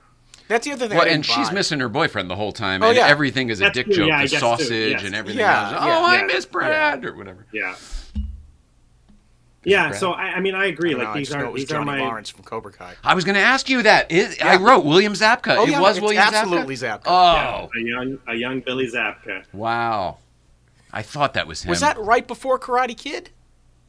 Would have been after. Wasn't Karate Kid 84? 84, I think, is Karate Kid. Yeah. What about Back to School? Would have been before Back to School. That was 86. I think. Yeah, right. That makes sense. This is the 85 vehicle for William Zabka. Yeah. He was in Hot Tub Time Machine, which Nicole worked on, and speaking of which, with Chevy Chase. Yeah. And yeah, wasn't he the tub mechanic? Chevy Chase was, yeah. William Zabka was one of the guys. Yeah. He's also in one of my favorite bad movies of all time, Python. Python? I think that one might have missed me. It's an incredible snake movie. Billy Zabka plays he's the chief, not the chief of police, but I think he's a police officer in it. And it has, oh my goodness, what is her name? She was married. She was with Jim Carrey. She was a Playboy. Oh, Lauren Holly. Lauren Holly. Oh. No. Starts with a J. Jenny McCarthy. McCarthy. Oh, Jenny McCarthy. Yeah. Okay, yes. Yeah. So Jenny McCarthy is in this movie, and this movie is bad. CGI snake, like it's a really bad movie. But there is a scene with Jenny McCarthy as a real estate agent that makes this a must-watch bad movie. She gives a performance unlike anything I've ever seen. I've actually always before. liked her. I always found her to be smarter than she comes across. But this performance is something else. Right. She plays a horny real estate agent who is like trying to hook up with the client. She's showing around this house. It is unbelievable. So anybody out there, I highly recommend Python. That's very funny. I'm making notes here, and then so I don't forget at the end, if anybody buys these movies digitally on Apple TV, there is a huge sale right now. Every movie we have done on this show so far is $4.99 right now, as well as seemingly every movie from the 80s. So I would imagine every movie we're going to do. In fact, 2 we're going to do in the future I just bought today. You can talk about them later, but it's just a tip if anybody out there, Brandon loves the physical media, as you can see, but if you're digital like me, great time to buy movies. Super cheap. Nice. Are we going to talk about Rusty at all? I don't want to jump ahead. Yeah, no, I mean... I only had one analogy. Not even an analogy, but I always found it interesting that the kid who played Rusty was in only one other film that I've ever seen in the 80s. It's one of my favorite horror movies is Night of the Creeps. I was going to ask if you ever did anything else. Yeah, Night of the Creeps. I'll put that right above Python. Okay. It's a very likable 80s B horror movie, and it's got some really poignant parts in it, which you wouldn't expect. But he does a great job in that, actually. Okay. What's his name? I don't remember. Jason Lively. I don't know either. Jason Lively. There you go. Do you know who he's related to? Blake Lively? He is. He's Blake Lively's older brother. Wow. The fuck? Yeah. Oh my God. So that means he's Ryan Reynolds' brother-in-law. Yes. The world gets crazier. He's not older than Blake Lively, but that's just one of those weird things. He was a model and commercial actor, and he did. That's a choice. He did some other. He did 2 episodes of Dukes of Hazzard. Jay. Yes, he did. He's in one of the early ones that I do know for sure. That's funny. And then they steals a car or something. He's always in trouble. He stopped acting for a little bit, and then found out that they were auditioning kids for the next vacation movie, and he just went out and auditioned and got it. Wow. I think I could be wrong, but am I not? Was he in Children of the Corn? I don't believe so. Because there's a tall, red-headed, creepy kid with one of those Quaker hats, and I think he played Malachi. So. Maybe it's a different actor. I think it's a different. I think the face is. I would have wrote it down. The type is the same. Gotcha. I think. Yeah. I think that's a good one too, though, as far as 80s horror movies. Yeah. Linda Hamilton. Like no real career after that, and then obviously his younger sister is the world famous Blake Lively, married to Ryan Reynolds. That's cool. Just a funny family connection. Part of that tequila cell phone empire. Mint Mobile. Evian. Yeah. I have Aviation. Aviation. I have a bottle of it right here. Oh, there you go. It is. Yeah. This is the Deadpool, the special edition Deadpool bottle. Gin. That's correct. I had to collect the special edition. Don't miss them. But I mean, these are the worst. Audrey and Rusty, not the actors. I feel bad. Just the character. I don't like the characters at all. They're not. Neither one of them are likable. The interpretation. The other ones in both movies are likable in some way. There's some endearing quality about them. They are. Yeah. But I mean, like they do a good job at some of the stuff, because a line that I always think about is Rusty's line when they're in France and that couple is making out at the table. He's gonna bone behind. Her. Yeah, I think he's gonna pork her, Dad. Oh, pork her. That's right. Yeah. He might pork her, Rusty. He's not going to pork her.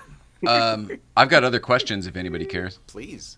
Is the answer to left bank, what's on the other side, Russ? And he says Bank of America, obviously, as a joke. Would it just be as simple as the right bank? That's funny. I'm asking. I don't know. But I wondered because it came up. He's like, over here's the left bank. You know what's on the other side, Russ? Probably the right bank. Yeah. Okay. Yeah. Did anyone else notice that there's a pets theme throughout this franchise? Yes. They kill the dog in the first one. The dog jumps off the Eiffel Tower in the second one. They fry the cat in the third one. Yep. Yeah. Can't remember in the fourth. We always got to offer up a four-legged in all these movies. It's a sacrifice. Yeah. Sacrifice for box office. I wonder if that happened in Vegas. I can't remember if there's one in Vegas, but it makes me want to watch it again. In Vegas, yeah. And then, did you guys notice all the Wally World stuff in the other movies? I love his sweatshirt. The sweatshirt in this one, and then in Christmas. Oh, look! Yeah, beautiful. And in Christmas Vacation, they've got the moose out front. The Marty the Moose. Marty the Moose glasses. Eggnog. Eggnog glasses. Yeah. Yeah, I really enjoy that. That, like, the subtle choice of him wearing the Wally World sweater. And I heard that was Chevy's choice. He's smart. Yeah. That's a good comedic choice. Oh, let's throw back. Yeah. I said, he engineered a callback. Well done. Yeah. And then beyond that, it shows that they were able to go to the gift shop after, because the park was closed, but Mr. Wally was going to take them around. In the rewatch, I find myself wondering, where can I get one of those Wally World sweatshirts? Oh, I'm sure they now. make them now. Yeah. Yeah, you can definitely, because that print is that's the image that appears, I believe, over the parking structure when they finally arrive to Wally World and they drive under that big overpass, like pedestrian crossing. They drive underneath the big Wally World sign. It's not. It's by you. It's Six Flags. It's not. It's by you at the Santa Anita Park. Oh, it's Santa Anita Park. 100% Santa Anita Park. Once they go to the ticket booths and all that stuff, great adventure. Interesting. But the parking lot and the part he's talking about is all right by you at Santa Anita Park. Movie magic. And it's still exactly the same. That's incredible. And in fact, that's that walking up to the turnstiles and everything is still all Santa Anita Park. It's once we're in the park with the sorry folks, the moose out front should have told you. But the moose, I'm pretty sure, is at Santa Anita Park. That's amazing. Sorry. Yeah. Bunk. That's right. Yes, I go straight to our guy John Candy. Sorry, folks. Moose out front should have told you. You treated me like a dog, Mr. Wally. I had to do it too. You guys both got to do it, so I had to do it too. Yeah. I know. We got to have him come down here so we can take him to all the places, the house and the park and everything. So great. Yeah. Are you coming down in a week or 2 weeks? I can't remember. 2 weeks. Okay, so not next week, the week after. Oh, that's great. Yeah. He's like, yes, Jay, that's how 2 weeks works. Potentially, 2 weeks from now, there may be an in-person episode. Maybe. That would be amazing. Well, you never know. Like, I'm flying in that day, so anything could happen, right? This is that is Hollywood. True. Yes. Yeah. It'd be very funny if you just do it from your hotel room. Around the from the airport, with the airport Wi-Fi. Well, I don't know how many people watch live, so we're not actually stuck to. That's your friend, Sean. Hey, Arson. Guess what I bought that he's going to help me work on? We have 10 loyal viewers right now, and that makes me very happy. So I want to I appreciate all 10 of you who are watching right now. I'll tangent really quick. You know, there's an Ecto that was in Hawaii, an Ecto 1A that they were using for years, and it just sat on a trailer. Who they? It was whoever they was that owned it. They was that had it. So I bought it. Oh. Because me. It's like a 80s one that's got old parts grafted on, so it looks like a 59. But we may have also acquired a 59 flower car. Flower car? Yeah. Alrighty. Yeah. But Arson is Marty to my Doc. It's the funniest thing. I used to say that with Back to the Future, I'm like, what the fuck is this fucking old guy hanging out with this teenage kid? Creepy as shit. And then this kid reaches out to me. I was like, well, we should buy it. How's it going, Doc? Yeah, we should buy it. Now I'm Doc Brown apparently. So yeah. And he's over there going like, I can get some wheels. He's like, I've saved this for that. I'm like, just let me get there. We'll get her going again. Yeah. So, or not, but it's just, worthy. Just worthy goes to show you, it is a legitimate friendship that Marty and Doc can have. Yeah. Yeah. It happens. It's hysterical. I'm like, oh fuck, I'm Doc Brown. His family was cool. His parents are nice, so it's good. Let's just hit these actors real quick. The Victor Lanoux is a French actor. I have no idea who he is. Obviously at the time he was just a famous French actor. I don't even really, I couldn't find anything about how he got involved with the film. He has a popular movie called Cousin. But I've never seen it, and he gets top billing over Eric Idle, so he's gotta be famous. He's gotta be popular. At least in France. Yeah, maybe. But if you, in my notes, I just have a question mark. I don't know if you can see it. I just have a. How does it work? It's just a question mark because I could not find anything substantial on this man. We talked about Eric Idle. Yeah. And then the last person I think kind of is worth mentioning is the young woman at the end who knows Rust or is American and gets interested in Rusty is Moon Unit Zappa. Oh my God! No are you way. kidding me? That's Frank Zappa's daughter. Holy shit! Daughter or granddaughter? Daughter. Daughter. Yeah, I believe daughter. Ahmed and Zweezel used to come on Conan that first year all the time, and everybody would freak the fuck out. And I was like, I have no idea who these guys are. I don't know who these guys are. I don't know who Frank. They're like, Frank Zappa. You don't know who Frank Zappa is? I was like, I don't know who Frank Zappa is. I play jazz. Philistine. So there was a sister as well. Yes. Okay. Yeah, that's crazy. I know, right? Cool. Yeah, that's really the only thing I wanted to That's really cool. I will tell you this. I saw. I have a question. Yeah. Eiffel Tower scene before the dog. He's up there with the family. Yeah. And he's talking about how he's so reinvigorated. He's got all this energy and yada yada yada. Ooh, Ellen, everything is really pumping. The blood's pumping through me. Yeah. And he goes, "Hey, I'm gonna go find a bathroom. I'll be right back." And then, and I didn't pick up on that as a kid, but now, and then 5 minutes later, we're done with the dog and everything, and now we're in the room with Ellen, and she wants to stay in, and he's like, "No, we're going to do a night on the town." Did he masturbate on the Eiffel Tower? Certainly implied that way, isn't it? Well, but I didn't pick that up as a kid. One way to read into it. Isn't that what we're saying? Yeah. He just... I've never caught that, but I do see what you're saying, because I'm not he doesn't I'm want asking. to stay in. I'm not even saying it because I'm uncomfortable saying it. Probably safe to assume. I like that interpretation because I do think it's funny if you think about it in the sense of like he makes all that comment and then he directly says, "I'm going to go find." He didn't just all of a sudden have to poop. No, I mean, it's in character for Clark to do something dipshit like that. Yeah, and then later, like, "Oh, Clark, come on, why don't we just stay here?" I'm no, we're gonna, honey, I promise you. In one of the most romantic. As Hagrid comes into the bathroom. Yeah, that was Hagrid. Wasn't it was. I'm not Robbie a Coltrane. Harry Potter fan, but Robbie Coltrane is the hotel patron. Yes, Robbie Coltrane, whistling the number. I want to shout out. to shout out Adam the Woo again because he recently visited Paris and he has some of his daily vlogs and he went to the Eiffel Tower. So this is actually a photo of one of the first times I ever met Adam before we were friends. This was just 121,000 views.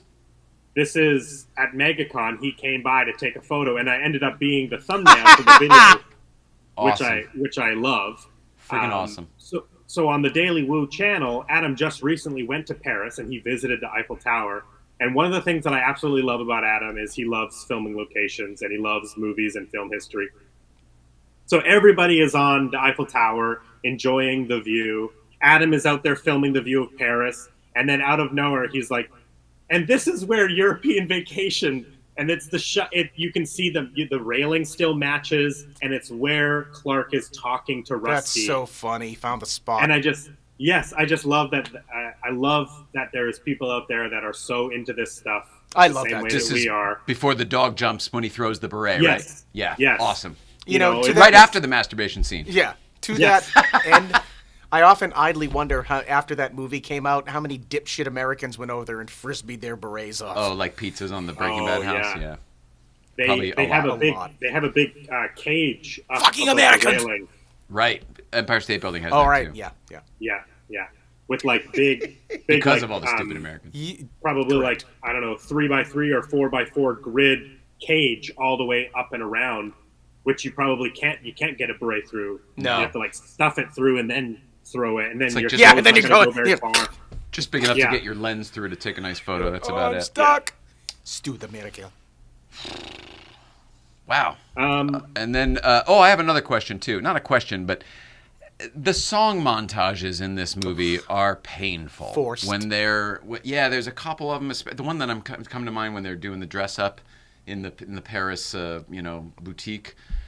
Oh, it's brutal. It's not even the song choice. It's just like they're making us sit through it. Like, if this movie could have been 5 minutes shorter, why don't you let it?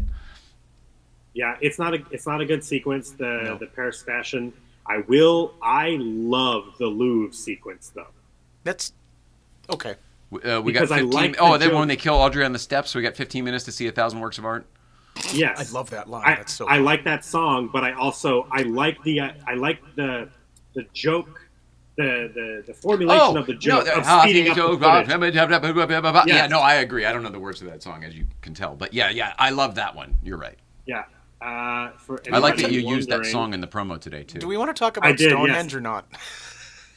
Oh, yeah, we should. The gag you could see from a mile away, the second they pulled up into the shot, you're like, oh, well, I know where this is going. Yeah. So they replicated Stonehenge at 1/3 the scale on a set. And they did it so well, though. I actually liked that one.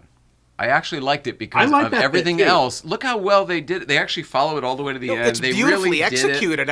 I knew what was going to happen the second they went to it. I'm like, well, 100%. Yeah, knock the chorus down. Yeah. Sure, but then the way they did it was so satisfying that it was like, oh, you gave me what I wanted. Yeah, I know, it was good. It was all hydraulic rams, so they could reset it. Which that's what I want to see. I want to see the footage of them resetting Stonehenge. It's for that bit. The same concept as the earthquake ride at That's Universal, You're right. resetting everything. Yeah, it is, and it's fun to watch that reset. Yeah, it too. really is. All the cracks go back together. I know, it's great. We'll show you when you get here. Let's just make sure we hit all the plot here. So we've got Pig in the Poke, the barbecue. Oh, the shower dance. We never touched on the shower dance. Yeah, they turned it up a notch for that one, didn't they? But that you mean the boom, baba boom? Yeah. Yes, the minute you walked in the joint. Boom, boom. I love the setup of that bit because at the beginning you think it's kind of like unimportant, but it doesn't pay off. It's a good for callback. Like an hour. Yeah, it's a great callback. Yeah. I agree. I agree, but it would have been nice if there was something in the middle there. This is the disjointedness of the movie. It's like, oh, look, we started it, we gave you your end there, but it's like, well, what's in the middle? What I like about that part, the callback. I guess the guy stealing the camera is in the middle, in the fountain. When they're in the fountain. But I always found in physical comedy, she covers her own thing almost the exact same way she covers Clark when the cops are in front of her in the first movie.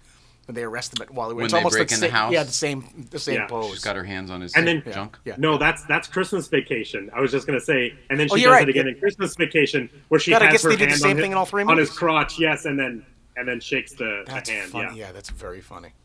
But I've always thought that I understand that it's like more of like a kind of like a pornographic movie, but I always wanted that joke to be more like maybe it show up in the background and the family doesn't notice it in other scenes. Like I totally agree with you. I wish Instead it of kind just of like the billboard? led.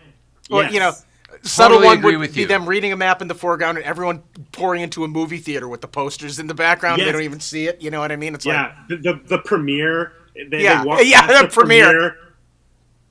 Yeah, I agree. the, so like all that setup and that's a then the missed payoff is opportunity. not actually maybe as good as it could have been. Yeah. Is that the complaint maybe? no, you know what it is? They probably Yes. needed 2 or 3 other gags hidden in the background to really make that play. Like, so they bring it up that everyone in town is aware of this new movie except for the fucking Griswolds, and then they're Yes. always the last of the joke. Yeah. You know what I Yes. mean? That could have Which is true. 1 or 2 other bits would have made that work pretty great. Yeah, La Donna. We should send our Nella notes to Amy. Docia.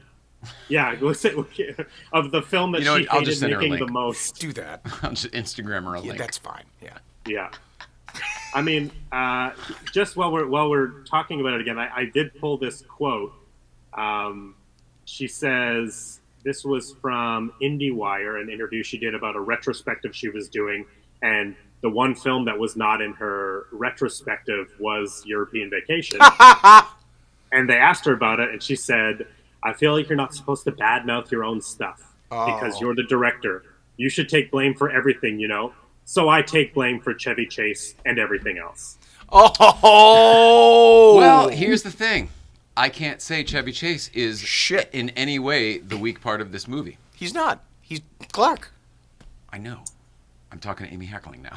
Oh. Him. But I think it's the, you know what I it's mean? the The relationship argument that they had. that Chevy Chase was one of the problems in this film. No. I don't agree with that. He may have been difficult to work with, but he is one of the strong parts of this film. For me, anyway. Yeah. And I think you're right. That's what it was for her. Is it was hard to make this movie with Chevy Chase. Okay, and that's what you were picking up on. Okay. Yeah. She has another quote here saying she was not very happy. And while making the film, she claimed that she couldn't go on set without a physical ticket to New York in her possession so that she could go at any time. I heard that. She It had a had to bug be out in my bag. hand. It had to be in my hand, so I knew that I had a way out. Yep. It was a train wreck Psychologically, and mentally. impossible. Yeah, that's huge, Yeah. right? Whoa. Yeah. That's the kind of And- abuse that everyone was enduring on set. And this is her third major motion picture.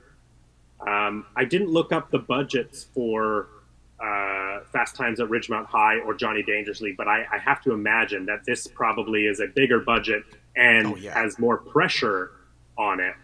for it being a sequel after a blockbuster? Yeah, Yes, big time. exactly. I mean, with Ridgemont filming locally with local talent, Yeah. even I'm sure that had like a shoestring. 100%. Yeah. They shot at all the Yeah. local restaurants Yeah, and malls yeah. and everything Yeah, because the they didn't have Third any Street money. Nobody was Promenade, Ray the Walston was like the gallery. most famous guy in I it. know, God. I going only back have to the one more plot here. note for this film. Okay, let's just. Is it? Do you want to cover it now, or do you want to just go through the rest of this plot real quick? I'd rather go through the rest of the plot. I can't believe there's more. Well, we missed We've another talked about good it for London. longer than the How movie long is. is this movie? We missed another good London bit, and that's the roundabout bit. The roundabout. Big Ben Parliament. Jesus. Yes. How did I forget that? Hey kids, Big Ben. As a Parliament. driver, I find it ridiculous. I can't get left. I just can't get left. Or Grow can't up in get New left, England. he said, yeah. We call it a I think it's a rotary. good. I think it's a good bit. I think the kids being like bored and tired in the back. I think it works. Well, it's if you're ever driving in a circle or if you ever pass something more than once in life, everybody makes the joke, kids, Big Ben, Parliament. Yeah. So it's definitely made its way into like colloquial. Into the 100%. vernacular. What I kind of like though is Chevy Chase's robotic delivery of the line every time they go around. It makes it funnier and funnier. It's the same inflection every single Yes. time. Until he's losing it going at a the little end, cracking mad. up. Yeah. And that's the thing that I love about Clark Griswold is like when he goes a little like wide-eyed and mad. It's always It's hysterical. You're goofy. Whistling Yeah, zippity doo out of our assholes. Yeah. My favorite bit of there is when he goes, "Don't touch." Yeah. I always get a Which crack movie? up out of that. The original Vacation. Oh, see, I gotta watch it again. Dad, you okay? What did he fall? Did he hurt himself? No, they're driving. It's right after he flips out, and Rusty goes, "Dad, you okay?" He goes, "Don't touch!" That's funny. Yeah, I gotta watch it again. With those flaring nostrils. So that's the end of the Stonehenge is the end of London. Then they move to Paris. Their camera is stolen.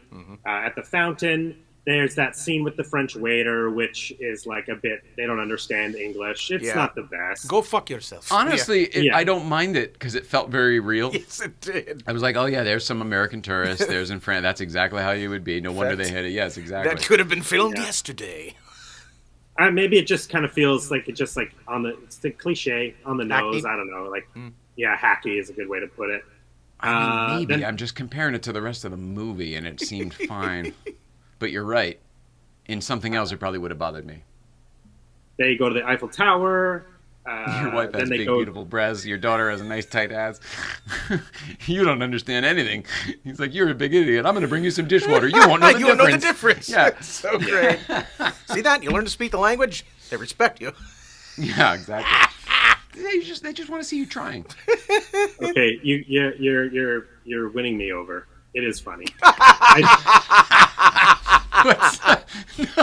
It's peer pressure. Yeah.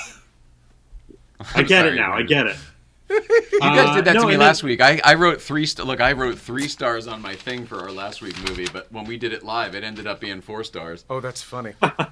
Peer pressure, the enjoyment and the fun bumped it up a star. Clue last week. 5 stars. And then there's the French dancers. Rusty is there with a prostitute. I don't know how he found that prostitute or how he afforded it. Or how Mom was able to see him when none of the rest of us could. Yeah, in the pitch black behind there was vestibule. It was like he had to get up so crazy, and the camera, like that, she had to get out of the way. Then they travel to West Germany, and that's where they do the 16. The house 16, not number 6. They meet that family that's not actually their family. Then there's the slap dance scene, which is like it's fine. Like I don't even think it's like that funny. Like the physical comedy is not that great. Agreed. Rusty has his hookup of the trip. I think you summed it up. It started strongest, and they got weaker and weaker as the trip went on. With the slap thing, it always reminded me of a cheap, retreaded version of the Monty Python thing. The guy coming back and forth slapping each other with the fish. Yeah. That's a great bit. He pulls up the big fish at the end. Yeah, in Monty Python, he pulls up the big fish at the end. Into the canal. Right into the water. Yeah. Yes. Is that Flying Circus or is it? Yeah, that's the TV show. It's Flying Circus. Yeah, the show. Yeah. I love the bicycle one when he's riding the bicycle. So good. And then they end Germany with the Citroen chase. And I do like that bit. And I love them getting stuck. Yeah, I love the car too. Yeah. And I love them getting stuck and all the luggage going and then having to climb out the sunroof. Like, well, they start with running over the honeymooners' luggage, right? When they first show up in France with that car. Of course that's their luggage. I've never made that connection. I remember them running over the luggage, but because they're checking in. I just assumed because they were checking in, right before them. You're right. I'm sure that's what it's supposed to be. I like when he gives them the room. Is like, please hurry up. Get up there, please. Yeah.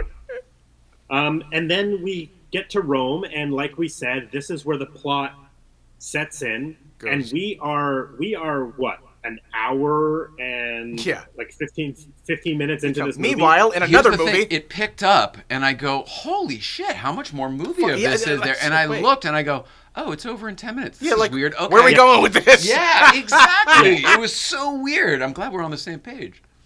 So this is where obviously we meet the thief, and they have somebody in bound and gagged, and they're stealing money, and they put him in the back of a rental car, and then they give because Clark and Ellen have lost their traveler checks, so they come in, and he gets them out of there, and by giving them $3,000, right? They lost $1,000 of traveler checks, and he gives them $3,000.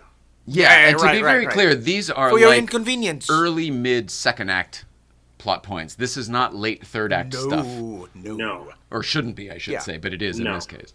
and it just speeds by. So then they give them a rental car, and they've put the guy that they've tied up in the back of the rental car, and they have and this. They're just saying it's a rental car, right? It's just a white car. Yes. They don't actually rent cars. Yeah, I didn't know you guys rented cars. Oh, oui, monsieur, or whatever he says. Yeah, and then all of a sudden, this guy that has the thief has to go find Ellen at the hotel and get the keys for the rental car so that they can steal it again and get rid of the guy in the trunk. It's such a convoluted fucking mess of a third act. And it comes out of nowhere, and it actually is like, it's so off-putting because there's so much information. Yeah. All of a sudden, like, you've been watching all these gags and jokes, and whether or not you like them or not, it's a different type of movie. And now when you're like, oh, I have to pay attention. Wait, who is this character? Like, I put my brain in a bucket when we started this, and now I got to take it out. It's a switcheroo for sure. Oh, it absolutely is. Yeah.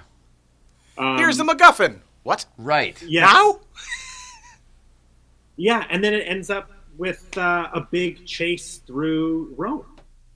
Yeah. And he's in that red convertible Volkswagen, and Clark. I mean, that's an impressive stunt. I'm like, I don't. It must have been on location. I'm like, they really let them dump a VW bug into an ancient Roman fountain, or did they?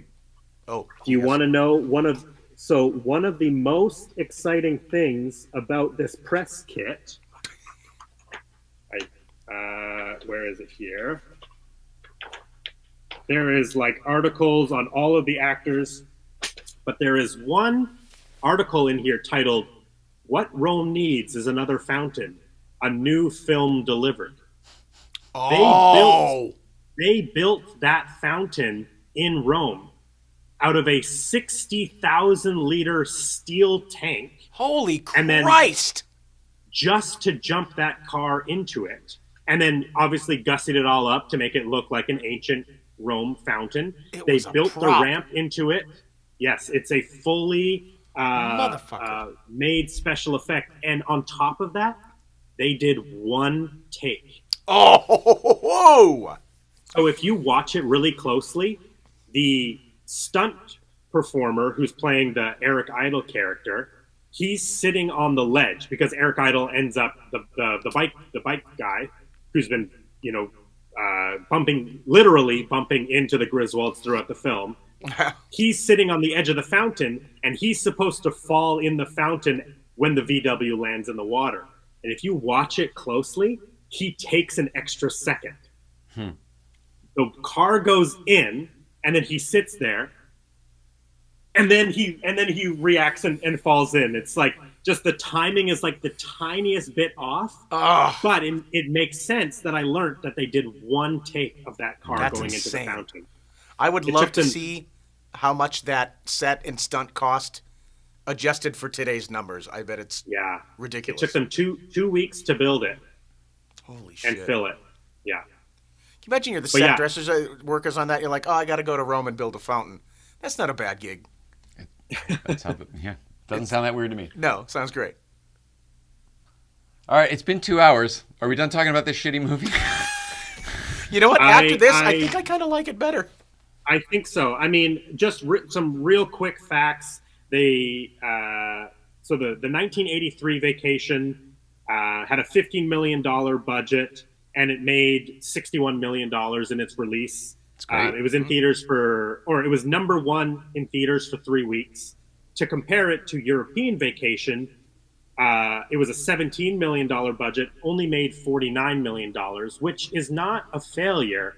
No. But at these movies, they were cheaper to make than movies are now, and that's why you see more bombs. Yeah, but it was only number one for 1 week.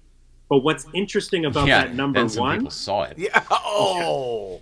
Word of mouth. Well, that shows you exactly the quality of the movie, because this movie came out July 26th, and the film that it beat out for the number one spot was Back to the Future.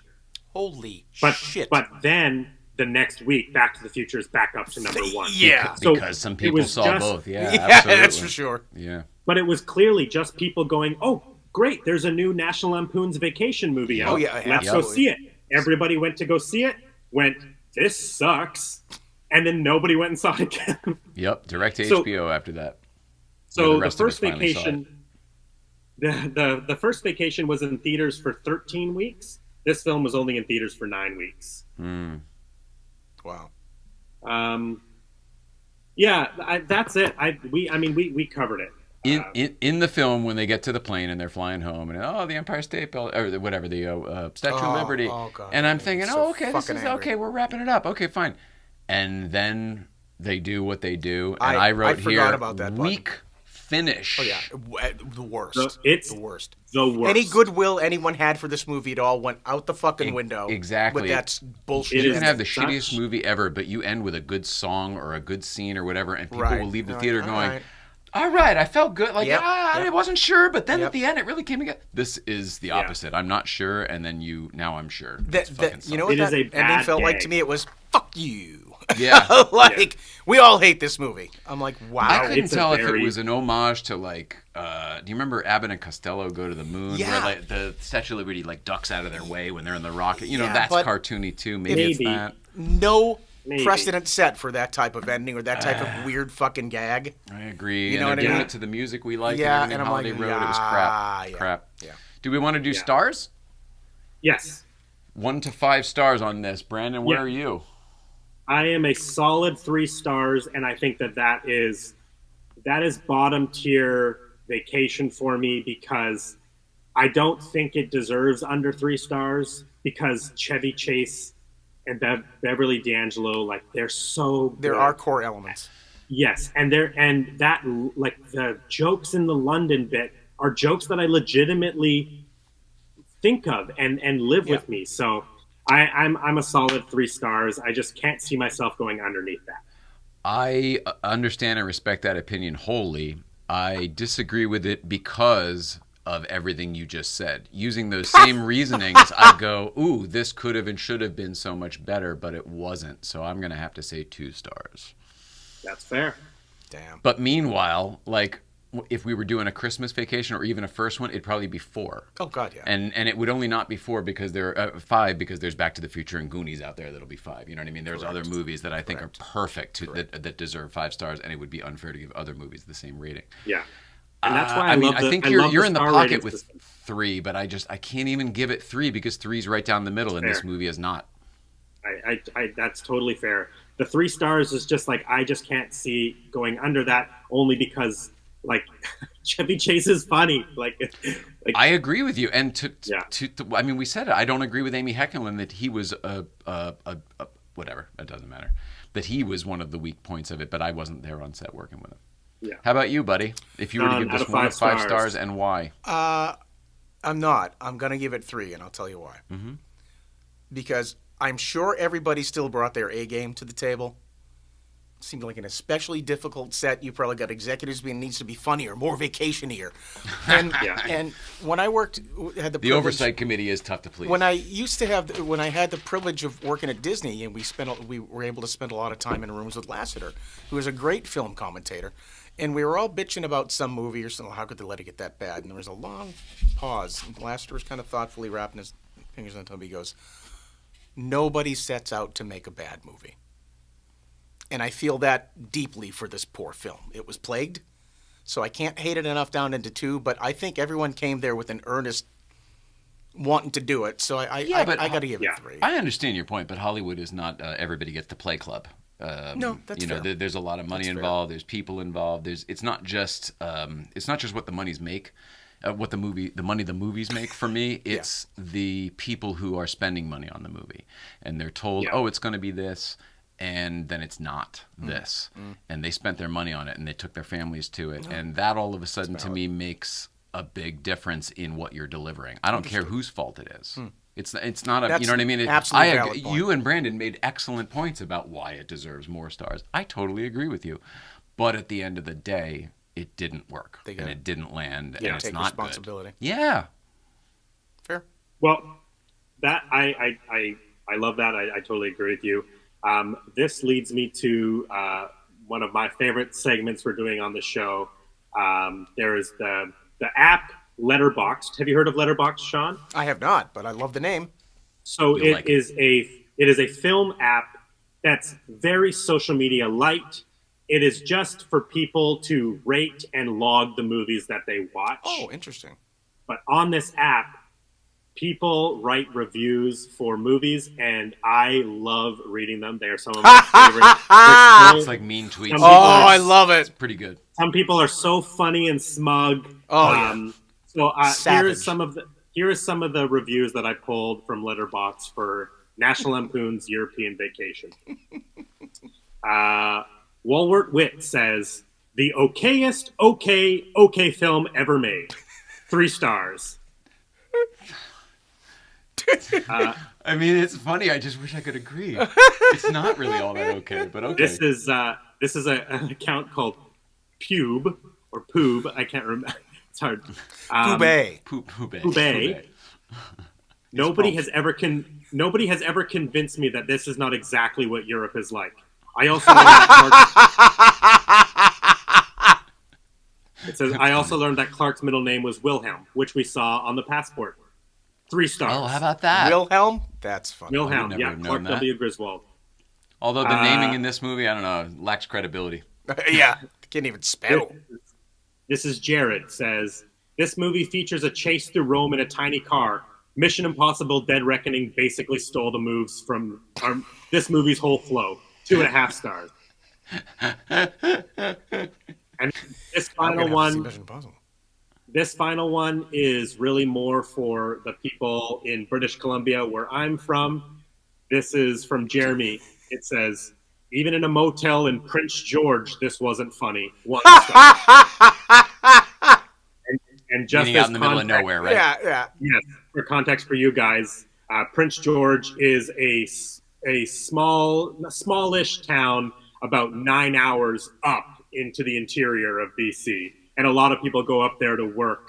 They go to work camps, and they'll be stuck in hotels for weeks. So that's for the BC people out here. That's funny. One of the funniest reviews I ever saw for a film was, I walked out of this film and I was on a plane. Yeah, Letterboxd, the people on Letterboxd, they are so funny find that. Because it is just full of movie people. So they are making like the most like niche references. Oh yeah. Because it only works if you've seen the movie, right? So the fact that the app is all based off of you're in there because you're rating this movie you just watched, and you're writing your own little review. So funny. And I love it too. Like I always try to write my own little snarky review. It's a fun little exercise. Yeah, it's a great writing exercise, right? Why not? Yeah. I think that's it. I really think we covered everything. We did a European Vacation a service tonight. Oh yeah. Talking about it for so long. So thank you for joining us, Sean. What? I thank you for joining us. It was thank you great. for having me. It was great to hang out with you and finally get to talk to you. Hopefully I will see you next week when you're down there. Yeah. We can find an ecto and crash it. Is there any social media or anything that you'd like to promote, Sean? Not at this moment, but if there is, all right, someday I'll let you know. Sounds good. Jay, where can people find you? I'm at Porsche Life 111 on the Instagram. Late Night Playset on Instagram or YouTube is the show. That's why we're sitting in this very strange set here. It may make no sense for our show that we're doing, but it's also the Letterman set from the Late Show with David Letterman. So yes, we do the little talk show here, and that's Late Night Playset. Fantastic. It's a great show. Everybody should go follow Late Night Playset. Thanks, buddy. And it's getting better. We're putting some effort into it. It's getting better. It's like the first few years of Conan. It's like Late Night Playset. Yeah. Like, no, you haven't seen it in a while. It's good now. To be fair, you were never not putting effort into it. Correct, but it wasn't always a good now I stand behind the product we put out. For a long time, we weren't able to do that. Jay, you're going to get really good after they give you a good show and then fire you, and then you move on and you do your own show. That's when you're going to get really good. I can't wait. I can't wait. Once I get the real job, and then I have to build a home studio after that. We get the khakis, I'm ready. Then we get the chicks. First we get the jobs, then we get the khakis, then we get the chicks. Basketball. He talks in movie quotes exclusively when he's around me. Today is South Park He knows Day. I get the references.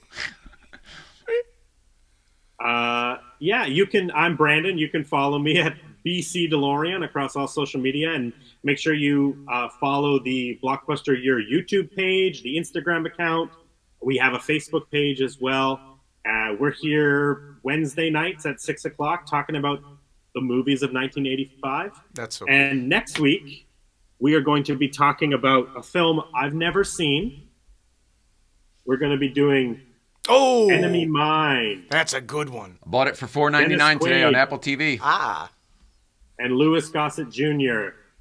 Is there Sworn anything enemies. more They had to beautiful? become friends to survive. I love both of those actors. So great. And I love Louis Gossett from that era of Yeah. movie, whether it was Iron Eagle or the one with Chuck Norris I loved so much, Firewalker.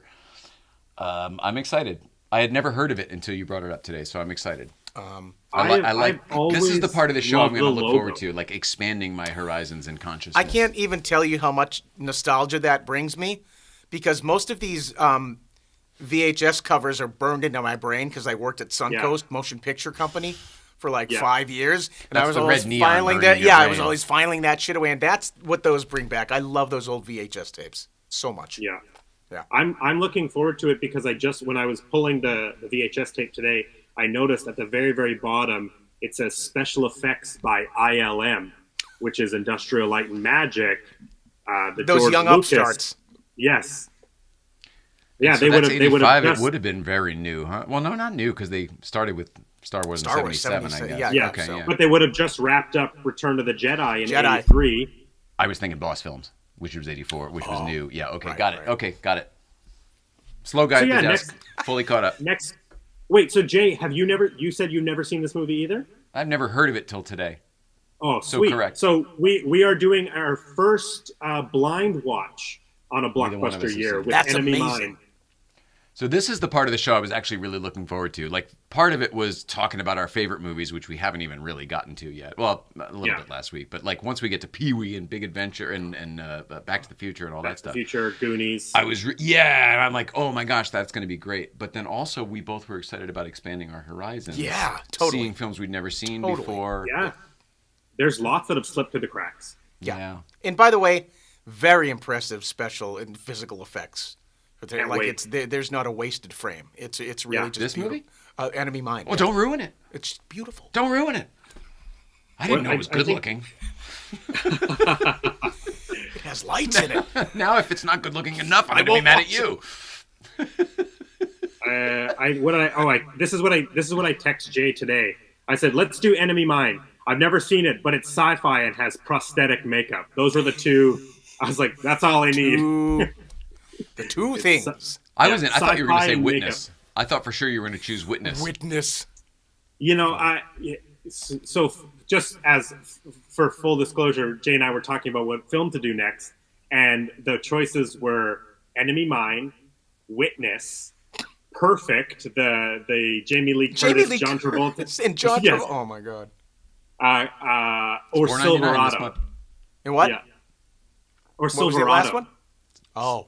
Yeah, I hadn't seen any of them. So I responded Yeah. back like, I haven't seen or am not looking forward to any of these. You pick. You both made the right choice. So. Yeah, looking forward to it. Let's see. Well- We do have some comments here since we're shutting Yeah. down Dave Knight. Thanks for the enjoyable couple of hours, guys. Thanks, Great Dave. work. Oh, Dave. So I think we need to figure out a way to incorporate the comments in more because I'm worried about the people, like, you know, some of these shows, they have a thing where the comments are kind of just always... And I wonder if we should figure out a way to do that or if it's not worth it. I don't know. Or maybe we do the comments at a certain time. Take a comment. Yeah, I tried to do them at the beginning, but then we start talking, and I do have my phone. It's the only way I can really see the comments with my notes and the screen. But you're only but looking yeah. at YouTube, right? You're not looking at Facebook. That's true. Actually, I don't have those comments. Oh, and then the other thing is we're still on the Jay Ryan Facebook for now, but the moment our Facebook account has been alive long enough, we'll be broadcasting there as well. Yes, That's cool. Yeah. Very cool. For everyone my age that are still on Facebook. None of his friends will be there, but everybody I know. Yeah, but we are covering movies from 1985, so it's good to be on Facebook. Yeah. It's the right era. So did we do it? Did we do the thing? We did it. We did the thing thing. has been done. You even plug next week. August 20th, we'll be back with Enemy Mine. Yes. And maybe a guest, maybe not a guest. We'll figure that out. Yeah. Indeed. Every single time we say this, but I love doing this with you, Brendan. I'm really excited for where this show goes. Yeah, this was great, man. Thank you. You've got such a good energy. I love doing this with you. I am very similarly wired with the need to consume every bit of trivia about the films that we like and stuff, even the ones we don't like. Yeah, exactly. And that's what I was going to say. Like, it was fun to cover. Yep. I told you cover a movie. I clicked with him. I was like, it's like he's the new you. Yeah, that's absolutely. Even looks like the old me. This is how we. Yes. and I bought the same damn car. Yeah. This is how we met, though. It was every bit as quick as how we became friends. It was like, well, we met and now we're best friends, and now that's how that goes. All right. Fantastic. Did we do the thing? Well, thank you everybody for watching. Thank you for watching on the replay. This will be up on all the podcast feeds as well. So thanks for stopping by. A Blockbuster year, 1985. We love everybody. See you next week. Later. See you next week.